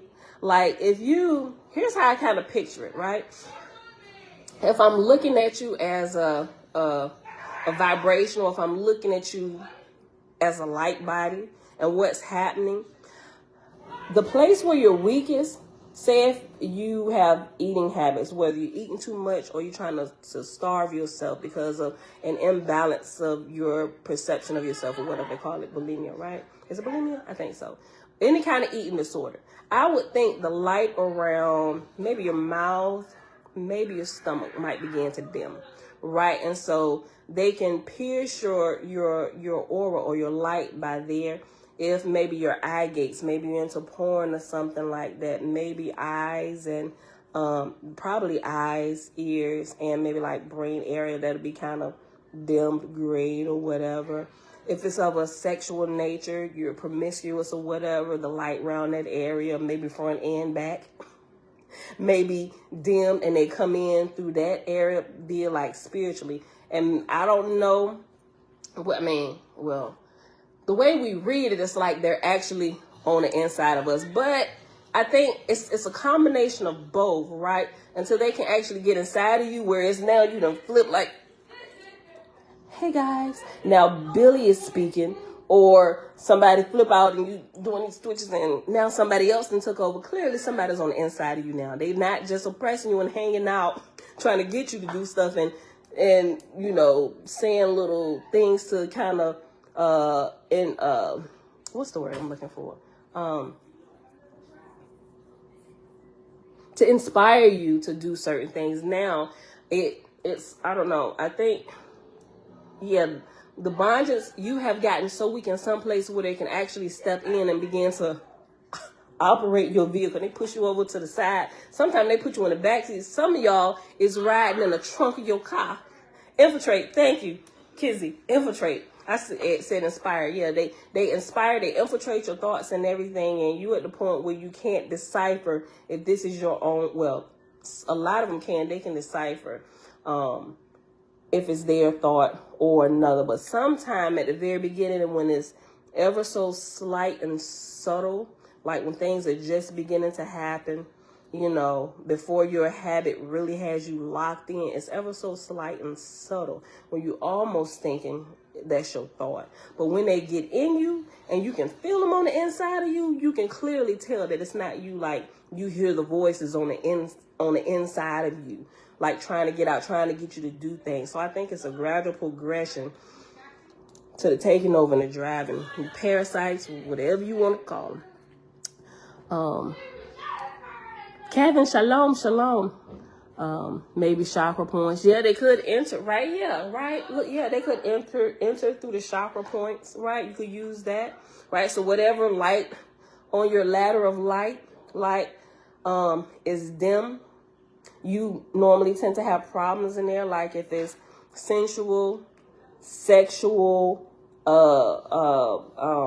anything to do with like security, anything is like the lower two chakras, like the root chakra and the sacral chakra, you're having issues there, right? So people can get demon possessed by having sex with multiple partners, being promiscuous, right? You just kind of like open your door, you dim your lights, and it's like you leave the door unlocked for all type of people to come running in and up and through you in more ways than one, right? And it causes an infestation on multiple levels in your body and your spirit, right? So, yeah, I'm thinking that's how they enter through whatever weakness, right? Yeah, absolutely is, Kevin. Absolutely. I agree with that. All right, y'all. So, yeah, so that is it for today. This is where we will pause. Thank y'all for hanging out. Y'all, it is Monday, November the 28th, 2022, day 274 of year 4, reading through the books of the law and the prophets, another 4-year consecutive day count, day 1294. Today we read in Oahspe the rest of the synopsis of 16 cycles. We began on page 55 and ended on page 58, and then we hopped over here back to the Field Guide to the Spirit World, to chapter 6, entitled The Unseen Guest. And we picked back up on page 142, and we read all the way to page 146. I hope y'all got something today out of all this. Not too many shenanigans. We just kind of got through it. But now we got to go. All right, so Father, we thank you for... We thank you for the Cosmon era. I don't ever think we said that. We thank you for the Cosmon era, the era of the enlightenment of spiritual things. Yeah, I don't think we ever used that one. All right, beautiful people. Jamia, shalom, shalom. Tabitha said, I was watching a Muslim channel and they make sure to wash inside their nostrils because they believe it is the pathway for evil spirit entry. But I need to go back to listen to it better. I've seen that in movies too, right? I've seen that, right? And that could be a lot of truth to that. It very well could be. Yeah, so, I mean, I guess it could, right? Because you see, well, I guess, right. Okay, so if you watch movies, and also, if you've ever been present when somebody has passed, when they take their last breath, it's like a, right? And that's their spirit leaving their body. Not like their last breath, but it's literally like a breath of release. And within that breath, the spirit comes out as well, right? So if you've been present, you know that to be true if you pay attention, if you was actually there. I was there with my father when that happened. And it was quite interesting. But also they show that in movies as well. So yeah, Tabitha. You know what? I'm glad you asked that. I seen her spell her name before. I was like, is it 1B or 2B? So every time I respond, I said 1B or 2B, and I got to think back and see. I said she wrote 2 B's. And so I'll be putting 2 B's. I think a couple times I did put 1B. Tabitha is spelled with 2 B's. Tabitha is Keon Cooper. Remember, she using her son's account. Tabitha, you need to create your own account, sis. We didn't got used to seeing Keon Cooper, though. All right, but yeah, so it's probably a lot of truth to that, where it enters maybe in through the nostril and maybe it comes out through the mouth with the last breath. I don't know. Inhale, exhale. I don't know. But so I'm sure it probably has some truth to it. But also it pierces their spirit in wherever they're the weakest at, right? So but we may actually see that the actual entering of the body, it could possibly be through one of those faculties. So, but I'm not sure. Maybe we can find some more research on it or something. Somebody that's tested that. But I definitely know how the spirit leaves. It leaves through the mouth with that last breath. That I want to say 100%, but I really can't say 100. But you know, it's just like one of them things you got to. Hopefully, you don't have to be there. The subconscious mind, you think the spirit enters through the subconscious mind, or demonic possession happens? I'm sure it's definitely a path. People who can't get a hold of their thoughts or whatever. I don't know. But that's a good topic though. We should probably look into that. I don't know. But all right, y'all, we gotta get out of here. Isaiah! Come here. He asked. Come here. All right, we're about to get out of here, y'all. Oh, y'all saw some of y'all saw the post. The Holy Megillah. It is still for sale. My mom, I'm glad she went back. Okay, so if you're a part of their mailing list, I'm about to end it. Okay, but I had just thought another thought. You was going back to sleep? Okay, hold on, give me 1 second. If you're on the mailing list, they send you out mail or whatever. But this particular one, it came in one of them, like 9x11 white envelopes, and it didn't have like a return address. It just had to me or whatever. And I set it off to the side. And I remember going back to open it. I was like, oh, this from the Essenes church or whatever. So, but I opened it when I saw it. I was like, okay, and I'll come back to it later. I should have went ahead and read it because it gave some of the updates of things that we're trying to figure out now. And so my mom called me yesterday. She said, Pam, wait a minute, hold on. She said, because they sent a letter talking about what they was about to do. I was like, what? I was like, oh, and I normally be on top of everything, but that clearly passed by. So when people saying the website not up and stuff, but anyway, this particular newsletter, this one they sent, it's the fall newsletter. They explained what was about to happen, right? So they said, darn it. Okay, let me just sum it up instead of running upstairs to get it. They said that there would be some changes. Day on, the guy who's kind of been pretty much heading up everything, he's actually going into what they call a semi-retirement, right? So you got other people coming through the ranks and they're kind of taking over some stuff. And his website and all that stuff, when it went down, he said that it would not be coming back up. They are in the process of doing another one and transitioning things over. So that'll be up, but it's not up yet, right? So there's not a website up yet for this organization that's currently printing the Holy Megillah, right? So it'll be up. I'm not exactly sure when, but for the ordering of the book, you still can mail in a money order. One of the updates that they have done is people can actually call and order it by phone via credit card. That's your personal preference if you want to do that, if you feel comfortable enough to give your information over the phone, right? I've never done it with them because I've only ordered once, and I did it via money order through the mail, right? And like I said, I had the materials in 2 weeks, and it was no funny business. They did what they said they was going to do, right? So you can choose to do that. Also, quit, boy. Also, they said that there is an addition that they're doing to the Holy Megillah. They already got some printed out, and I'm about to end it. Give me like 2 minutes. And what they've added to it is an extra 25 chapters that's been, hold on, Jamia. I said, I don't know. She said, so was he made to step down? I'm not sure. I don't know about all that. But according to the newsletter, this is what they said. 25 chapters have been added to more of the scroll that they have that they translated. So that's been added, which amounts to about 200 pages, right? So that's being added. And the new printings right now, the new printings of it, the updated version is only available to those who are already a part of the mailing list. So if you already have it, and when you send in your order form, you check the box to subscribe to their mailing list, or you could actually did that when their website was still up and you could join it, right? Why would they take down the site when the next site isn't even ready? Makes no sense. That's what I thought. Maybe I should go get this and read this. Hold on 1 second. That's what I thought, Camille. Hold on.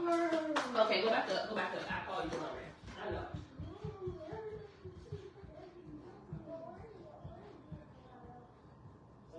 I gotta borrow this in 1 second. Okay?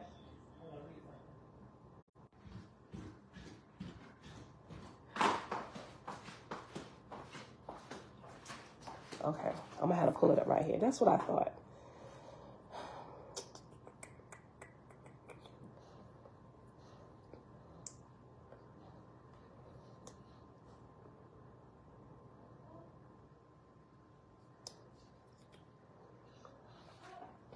Okay.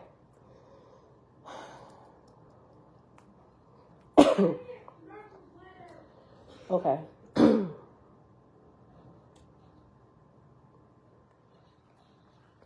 Here's what they said. Okay. Omna announcements. Announcement 1. New Megillah edition and 2023 Nazarene calendar now available. Announcement 1. Enclosed, you will find the following items. A fall issue of Essene Path, which I have that. B, Order form for the new hardback edition of the Holy Megillah with 20 new chapters totaling 200 new pages. This is not the final edition of the Megillah. No paperback available this time, right? So even with this updated 20-something new chapters translated, they said this is not the final edition, so they haven't translated all that they have, right? So I guess they're going to keep making updates and putting out editions until they have all of what they have translated. But they wait till they get a bulk of it translated until it's a good enough portion to add and make it a new edition, right? Let's see. Order form for the new hardback edition of the Holy Megillah with 20 new chapters totaling 200 pages. This is not the final edition of the Megillah. No paperback available this time. C. Order form for the 2023 Nazarene calendar is enclosed. Announcement number 2. Days, semi-retirement, and important changes. Announcement 2. My Day of Greenleaf, right? That's what they call him, Day of Greenleaf. His name is David Owen, but for short, they shortened David to Day. And he lived in Greenleaf, Oregon. So they called him Day of Greenleaf, like Joan of Arc. Okay, my Day of Greenleaf, semi-retirement, is very close, and I have already begun the transition. I will now explain. 2 years ago, I announced that A, my semi-retirement will begin on my 65th birthday, which will be this coming January 11th. B, I explained that everything that I have been doing related to my Essene church ministry will be shifted to be under the heading of Circle of Love of the Holy Megillah. And they have that in bold letters and quotes. What you call the single quotes? I probably should know that, right? But anyway, it's going to be shifted. Hold on. I explained that everything that I have been doing related to my Essene church ministry will be shifted to be under the heading of Circle of Lovers of the Holy Megillah, which itself includes an Essene church component called Nazarene Church of the Essene Way. Starting on January 1st, 2023, my old church ministry called Essene Church of Christ will cease to exist, and your entire monthly tithe will be made to Circle of Lovers instead of Essene Church. So it's people that pay tithes and offerings to them, right? So, yeah, this is an instruction for them. So all you need to remember in regard to your monthly tithe and when you order books from us is that you will now make your checks or money orders out to Circle of Lovers. Since most of you have been sending one check each month for Essene Church of Christ tithe and another check each month for Circle of Lovers tithe, this change will save you some trouble. Please combine whatever you are sending in the 2 checks and just send it as one total amount made out to Circle of Lovers. It is fine to start doing that now, but it is also fine to wait until January 1st because some people will forget and some book orders from people who do not receive this mailing will continue to come in made out to Essene Church. I will keep that account open for a period of time. The several of you that have set up automatic monthly donations from your bank to our bank or similar arrangements will need to change it to Circle of Lovers and may need to contact me for that bank info. What do I mean by the term semi-retirement and how does it affect you? By semi-retirement, I mean that I will confine my Essene ministry to the following things, which would now be done under the heading of Circle of Lovers of the Holy Megillah. 1. I will continue putting out Essene Path, Omna, and Essene Yoga Fellowship lessons and will oversee the work of Circle of Lovers and its bookstore called The Lighthouse and continue the live monthly Essene services on Zoom. In order to find more time each week to work on completing the final edition of the Holy Megillah, I am eliminating my YouTube channel and the Essene Church of Christ webpage. The reasons for my choosing not hold on. The reasons for my choosing not to have a YouTube channel are explained in a very important article enclosed in the fall issue of Essene Path. That article is my Gee Whiz, Ask a Green Wizard column in the enclosed issue of Path. Read it. And he has read it in bold capital letters with 3 exclamation points. So we'll go back there and read it because I got that up here too. I scanned everything in. Note, Circle will continue to make our videos available on the members only Vimeo platform, and eventually a Circle webpage will appear under a domain name that we have purchased, EsseneBible.com. Don't try that yet because it has not yet been created. Currently, several hours of my time every day has been going toward the web page and the YouTube channel, even though most of what comes in from those sources is junk mail, porn, and hate mail from the fundamentalist Christians. Dealing with all that negative energy several hours per day is really all that I'm retiring from. Those hours would now go toward finishing the Megillah. Okay. And that was the end of that. So this letter that they put out for fall 2022, the first part of it is entitled Magdalene on Massage and Tantra. I didn't finish getting through all that, but I'm like, I'm going to need to read this. Right? Hold on. Can you see that? You can see it on Facebook, but I think that's what the newsletter looked like. But I have all of this too. And the newsletter is about, like, I scanned everything in. I got like, it's like a total of everything, 35 pages. And if you all would like a copy of this, which will actually, like in PDF format, which inside of the PDF is the order form for those of you that don't have it yet and want to order it. All of that is included in here. And if you want a copy of this, just email me, let me know, hey, send me the order form, newsletter, or whatever. Say something, put in the title, send me the whatever. Just refer to this, and I know what you're talking about. Okay, so let's go to this, what he said go to in here. So it's going to tell a deeper story. Gee whiz. Okay. It starts on page 10 of this.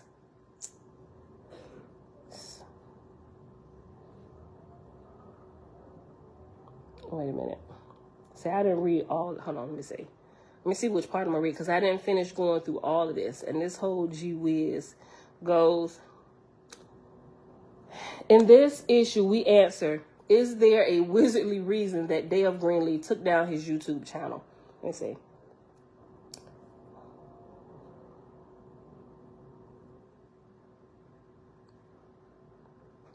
Listen. Who yet? 151. Let me see. I'm not going to read all of it, so I'm just going to try and pull out and get exactly to why, because he looks like he's explaining a couple different things through here. I'm just trying to get to the meat of it and just like answer the question, like go to the point, like give me that. But he's giving like some background. Yeah, he's giving some background stuff. But let me read this first little portion right here. Is there a wizardly reason that Day of Greenleaf took down his YouTube channel? In regard to the question that I will answer in this issue number 38, that question being, is there a wizardly reason that Day of Greenleaf took down his YouTube channel? The short answer is, of course, there is. In the following paragraphs, you will get not only a longer answer to that question, but will also receive extremely important information about the nefarious algorithms developed by Google to run YouTube. Google owns YouTube. We all know that. And shocking results of scientific studies that demonstrate that modern humans are losing the ability to pay attention. You will learn that this problem and a host of others are directly related to the algorithm of various forms of social media, and that it is being done on purpose, even though the perpetrators, big tech, know that it is driving the world crazy. And he says he's going to share some excerpts from an amazing new book entitled Stolen Focus, Why You Can't Pay Attention. Hold on. So he's going into that a little bit. I'm trying to get to the just evidence. Yep, he continues that. And I skipped over a couple pages. He said, since my readers are, for the most part, the sort of folks that do those positive things just mentioned above, yoga, tai chi, meditation, etc., that explains why you have the ability to actually stay focused enough to read my long articles. Actually, that is a true fact. Only people who have a high degree of focused attention capability can read my articles or books. That is why I may in the future create a line of children's picture book styles for adults. Okay, so I thought it was pretty cool. Okay, he's just kind of going through this research, and he talking about how it's making people dumber. That's summed up in my words. The evidence is clear. Earl told me there is no alternative if you want to do things well, to focus carefully on one thing at a time. All right. He's still kind of going through that, giving you some background stuff. Then he says, if you, and I noticed that about some of his articles, they are pages long. Like I said, all of this together is 35 pages. And most people, when they get pamphlets in the mail, they just kind of, they skim through them and they toss them to the side, like I kind of did with the last one, because I know I'm gonna need a little bit of time to sit down and focus on it. But what I found out is once you start reading, he starts sharing little things towards the middle for those diligent students who actually take the time to read through it. So he do share some nuggets of truth and some things that are available to people in the midst of his stuff if you make it that far, right? So just in case you get it, be mindful of that. Remember that, right? And I just kind of thought that's smart, right? Because a lot of people, they say, yeah, I read it. Okay, so what you think about the surprise? What surprise? What you think about a surprise? And they like dumbfounded. That's how he can tell he testing to see who actually did it. And so he kind of explained some of that stuff when I first ordered it, that first pamphlet that you get. And he talks about like a mystery school that they developed, right? I'm not saying you got to join a mystery school or anything, but you can. But it's something that they developed to, in their way, to help people develop and grow spiritually. And they use the Megillah as the textbook for the study course. And with it, they also send you like a first little course if you want to take it. That way, he was talking about some higher truths and things that they haven't translated yet, which they didn't include in the Megillah, which I'm apt to believe is true based on what I understand about information that the elders in Kenya said that they got a hold of, right? So I'm apt to believe that they got some of that stuff, right? And it gets into some deeper spiritual things. And I'm like, oh, shoot, I need to know what they're talking about. So I'm working through it just to get this other stuff that they said that they got, right? I'm just like, you know what? I don't know if this is a good thing or if this is a bad thing.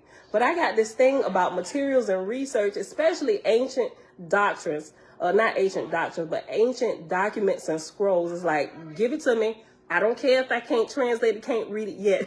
That's why I got a few different Torahs and stuff in different types. And it's all in Paleo Hebrew. I got some in modern Hebrew. I was like, I don't care, because and I be going through, I can translate, just give me a little bit of time. And I got to go letter by letter, translate one line. And then I got to make sure, okay, I got to remember the proper way to read it. I'm like, okay, now I got to finish translating all this other stuff to make sure I keep it in proper context. So that process is a whole heck of a lot slower than them translating stuff and me putting together what I need. So I'm like, man, y'all ever seen that meme? Y'all know Pennywise, right? From the movie by, what's the guy? I forget his name. It, the clown or whatever. Y'all ever seen that meme? And they got... I seen it quite a few different times, but I thought about this yesterday. It was raining and it was cold yesterday, and I couldn't find my letter because I just kind of tossed it to the side and it got mixed up. And I want to say, I think I threw it away when I was cleaning off my desk and stuff, not realizing I set this up there and it got mixed into the stack of stuff. So my mama still had hers. And so it was raining outside yesterday and it was cold. And and earlier today, my mom called. She said, what y'all doing? I said, nothing. It's raining outside. We ain't going nowhere. So we was just lazing around the whole day, right? But my mama said, girl, I found it. I was like, I'm on my way, right? Pennywise could be in a gutter trying to lure people in. And if I would be walking by this gutter that Pennywise, he let a balloon loose, my ex says, I got the new Torah scroll. I'd stop and now consider it. And I asked him, what version you got? He was like, I got to come down here. Tell me what version first. I would consider it because it's an ancient doctrine and I love books and it might add to my understanding of stuff and help me put pieces together. Now that was a bit of an exaggeration. I ain't gonna climb down in no gutter, but just to let you know my love and the extent that I would go, there's certain limits. You know, I ain't selling nothing, right? But there are certain limits that I'll go to get certain ancient documents and things that's not available to the masses. I would even give up cash. Like I have given up a lot of cash for certain things that I have, right? And the more expensive they make it, the more they want to price people out that they think shouldn't have it, which makes me want it more, right? So I'm like, okay, how much? $3,000. I have never paid them. Just an exaggeration, right? $3,000. Y'all remember that one time there was this thing that they had in Russia? They put that jank for sale for $8,000. They put it on eBay. Hot commodity, right? I'm like, you know what? They don't want nobody to have this. They made it $8,000, but I need it, but somebody else got it. I wasn't going to pay that. And my husband, when he was talking about it, he said, you better not. I was like, babe, I'm not. I was just saying it must be something that we really need because they done made it like $8,000, right? Right, Kizzy? Because listen, like, let me tell you, listen, let me tell you why we need this. Well, I'm going to justify why I need to spend this money to get this ancient document, right? Listen, okay, hold up. So that's what he does. He hides stuff. And I like that he does that because he can really see who's kind of like really there to learn and really pay attention and really absorb into things, right? They actually take the time and go through this stuff. So I'm like, you know what? I'm glad my nosiness paid off. You got a nosy child? I can almost guarantee you they on the track to be a great researcher when they get older. That's a talent. Just learn how to develop it in the right way, right? I was so nosy that my aunt gave me the nickname Miss Privilege when I was younger because I thought anytime the adults was talking, I had to be present to find out what was being said because I needed to relay it to my sister, my brother, and my cousin. Listen, this is what they talking about. What we gonna do about this? We just got a 14-volume book set from the East and the Middle East. What? Set? Faith's Ministry, Shalom. Okay, hold on. Where'd I go? I think there's a couple things in here, but I'm gonna send it to you. If y'all want this, I ain't gonna okay, here you go. My reasons on page 24, it says my reasons. Reason number one that I have taken down my Day of Greenleaf YouTube channel is the revelation that the Google algorithm is designed to create conflict over my and anyone else's videos. I invite you to pay close attention to the following. Repeat some of the words on this topic from Johan Hari's book, Stolen Focus.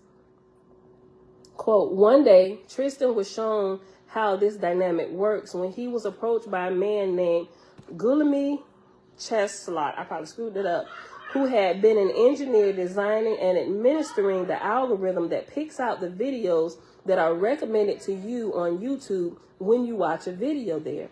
Just like Facebook, YouTube makes more money the longer you watch. That's why they designed it so that when you stop watching one video, it automatically recommends and plays another one for you. How are those videos selected? YouTube also has an algorithm, and it has too figured that you will keep watching longer if you see things that are outrageous, shocking, and extreme. Gulami, I'm probably saying that wrong, had seen how it works with all the data YouTube keeps secret, and he saw what it meant in practice. If you watch a factual video about the Holocaust, it would recommend several more videos, each one getting more extreme, and within a chain of 5 or so videos, it would usually end up automatically playing a video denying the Holocaust happened. If you watch the normal video about 9/11, it will often recommend a 9/11 truther video in a similar way. I've noticed this. This is good. They caught this and wrote this out. This isn't because the algorithm or anyone at YouTube is a Holocaust denier or 9/11 truther.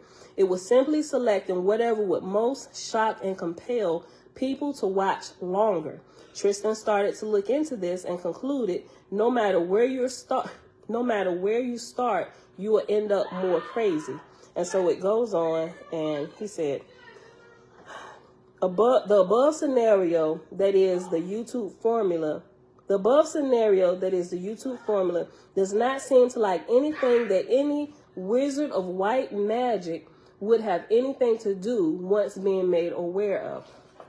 And if you read through his stuff, that first pamphlet, I will say like the incoming pamphlet that they give you when you order the Megillah, they talk about like white magic, wizards of white magic, green magic, all this other stuff.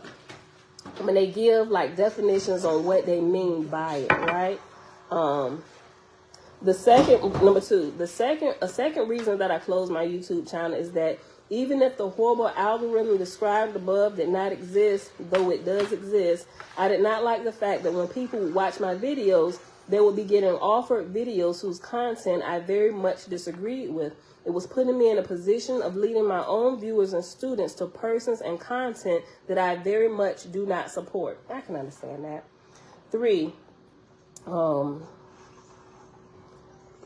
here's a fascinatingly sinister thing related to the algorithm described in number 1 above.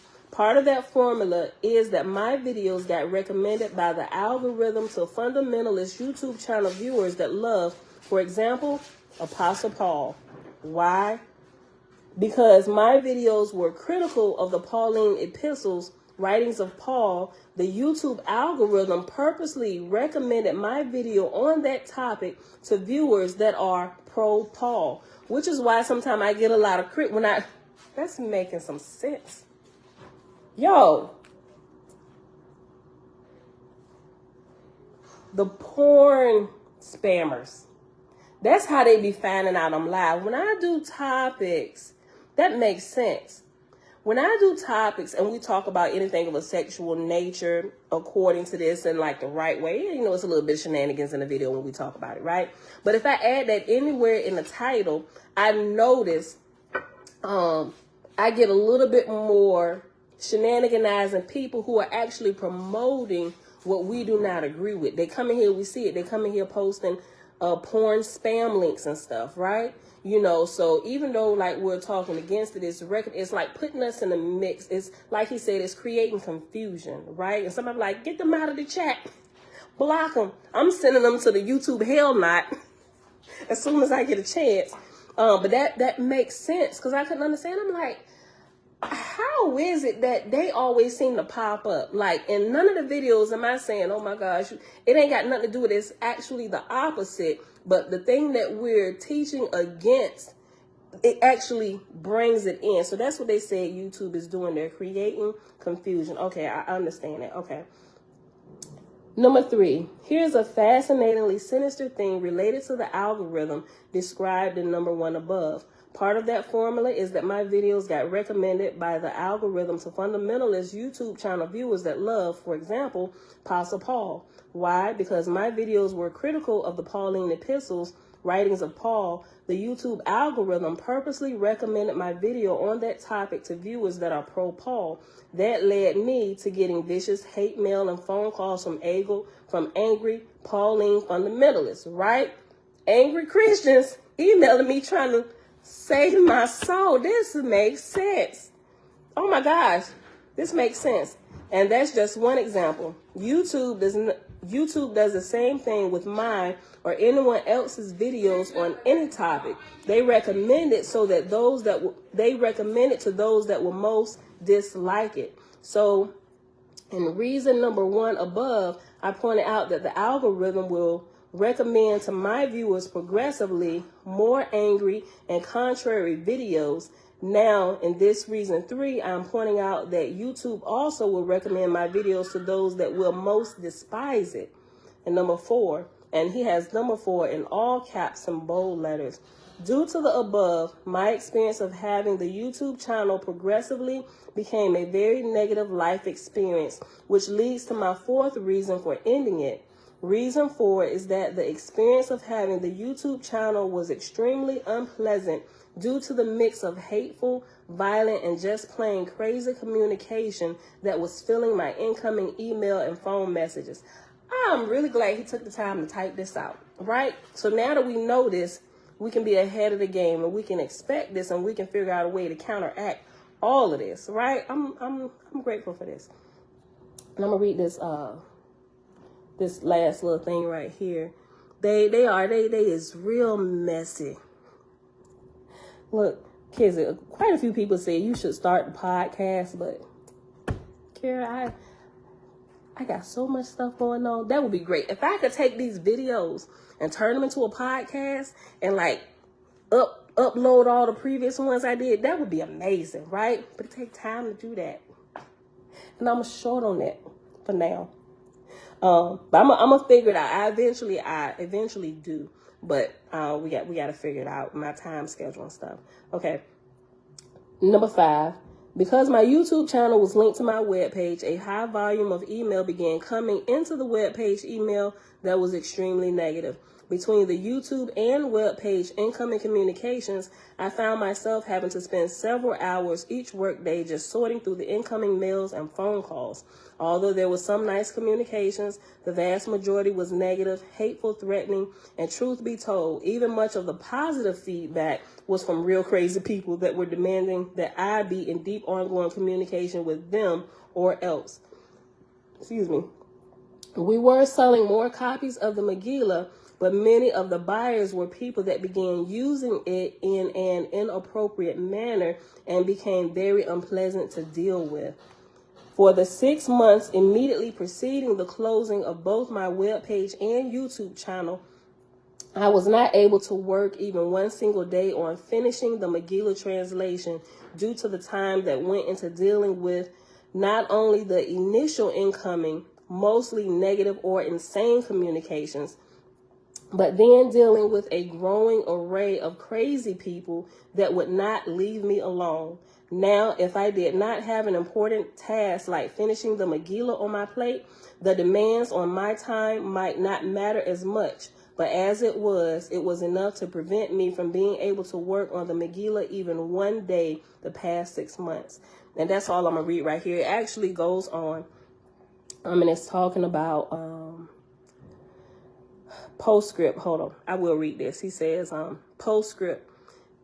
The several weeks since closing down my YouTube channel, replaced by our Vimeo video archive for Essene Path subscribers and webpage to reopen after the Megillah is completed. I have worked many days on the Megillah and am greatly enjoying life again. So okay, I understand that's good for him, right? But he doesn't mention anything in here about the lawsuit or anything like that, which if there is, they would be prevented from talking about it anyway. So he just gave us all the other stuff that was happening. So now you know everything in a nutshell. You can still get it. If you don't have it, if you want the actual printed copy, and I would recommend, it is $100. And the new updated version, they said as of now, is still, they're going to keep it the same price. It's still going to be $100 plus the $17 for shipping and handling, right? So say $117. But I would recommend it, right? Even though you got a PDF that somebody scanned and that's, you know, being circulated. What's not included in that is the wealth of information and resources and knowledge that you find in the footnotes. Like all of that stuff, it gives the references like we read through here in Oahspe, and it has the reference number 1 and the letter references. All of that is what's not in that PDF. Like it is priceless information. So that's why I would recommend. Like, I love my PDFs, the ease of carrying my books around with me everywhere I go, right? So if I find a moment where I'm bored, I open up something and I start reading or I start listening. But sometimes I need pages that I can touch, because I need to use my highlighter, because that's how I learn the best. Going back, going through things, revisiting things, being able to pinpoint. I know you can do highlights and bookmarks and stuff up here, but ain't nothing like the fabric of the real paper between my fingers. It's just, I don't know, it's this kinesthetic, is that right? Kinesthetic type of thing, right? And it just makes learning better, and it's just, I don't know. I guess it's a little bit more expensive, but to each his own. I'm just saying, right? And I can pass this wealth of knowledge down to my children. And if something go awry with electronics, blackout, or grid go down, whatever, you know, I got this, right? But, you know, anyway, y'all, that's it. Where can you get it from? You got to order it. They have the order form. Like I said, I posted it yesterday. I'm not sure that you can print like the picture if you go to the community section. That's why I say email me and I can email you the PDF. I email you this whole document, which is 35 pages. In it, at the very beginning, the first page is the order form, right? It's the order form, and it's, hold on.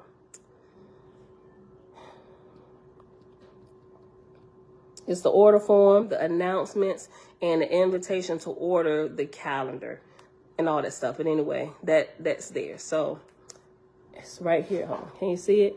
And so what you would do, it's probably too bright. But anyway, you will see it in the community section, but this is what you need. And so all you do is just cut this bottom part off, get your money order. It tells you who to make it out to and where to send it. Yeah. And how much. So enclosed is my check or money order for a total of, and it has $114 per copy, which includes the postage made out to Lighthouse Spiritual Bookstore. And you put your name, your mailing address, and your phone number, right? So it gives you all the directions up here. They even give you the phone number, right? The phone number is up here where you can call.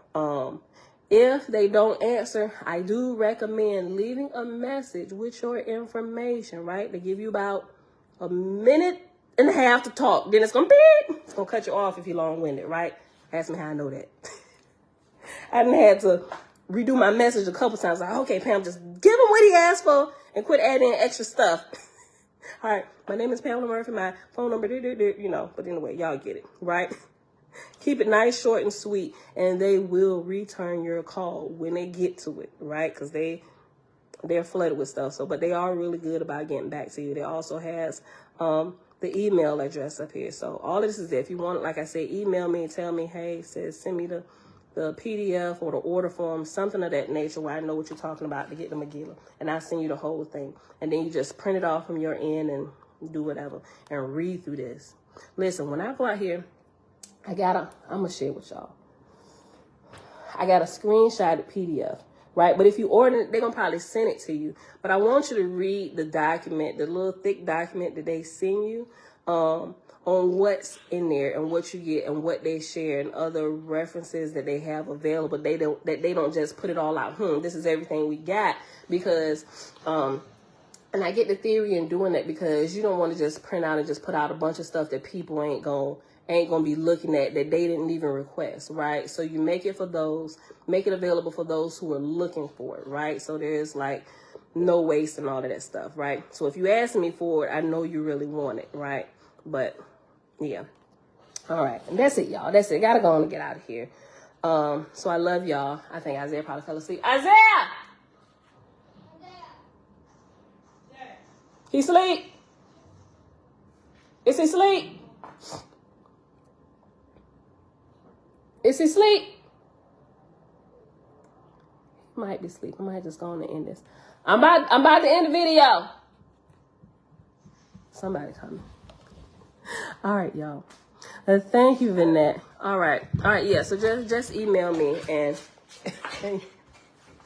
I'll send it to y'all here shortly. You're welcome. All right, love y'all. I will see y'all back here tomorrow morning. bright and early, 6:15 a.m. Eastern Standard Time. Yes, Kendra, have a beautiful day, everyone. May we all try to uplift someone's day today, whether in deed or in speech. Even a smile can turn someone's day around. All praises to the Creator. Yes, I agree with that. Yes, go ahead and end it now. I love y'all. I'm out here.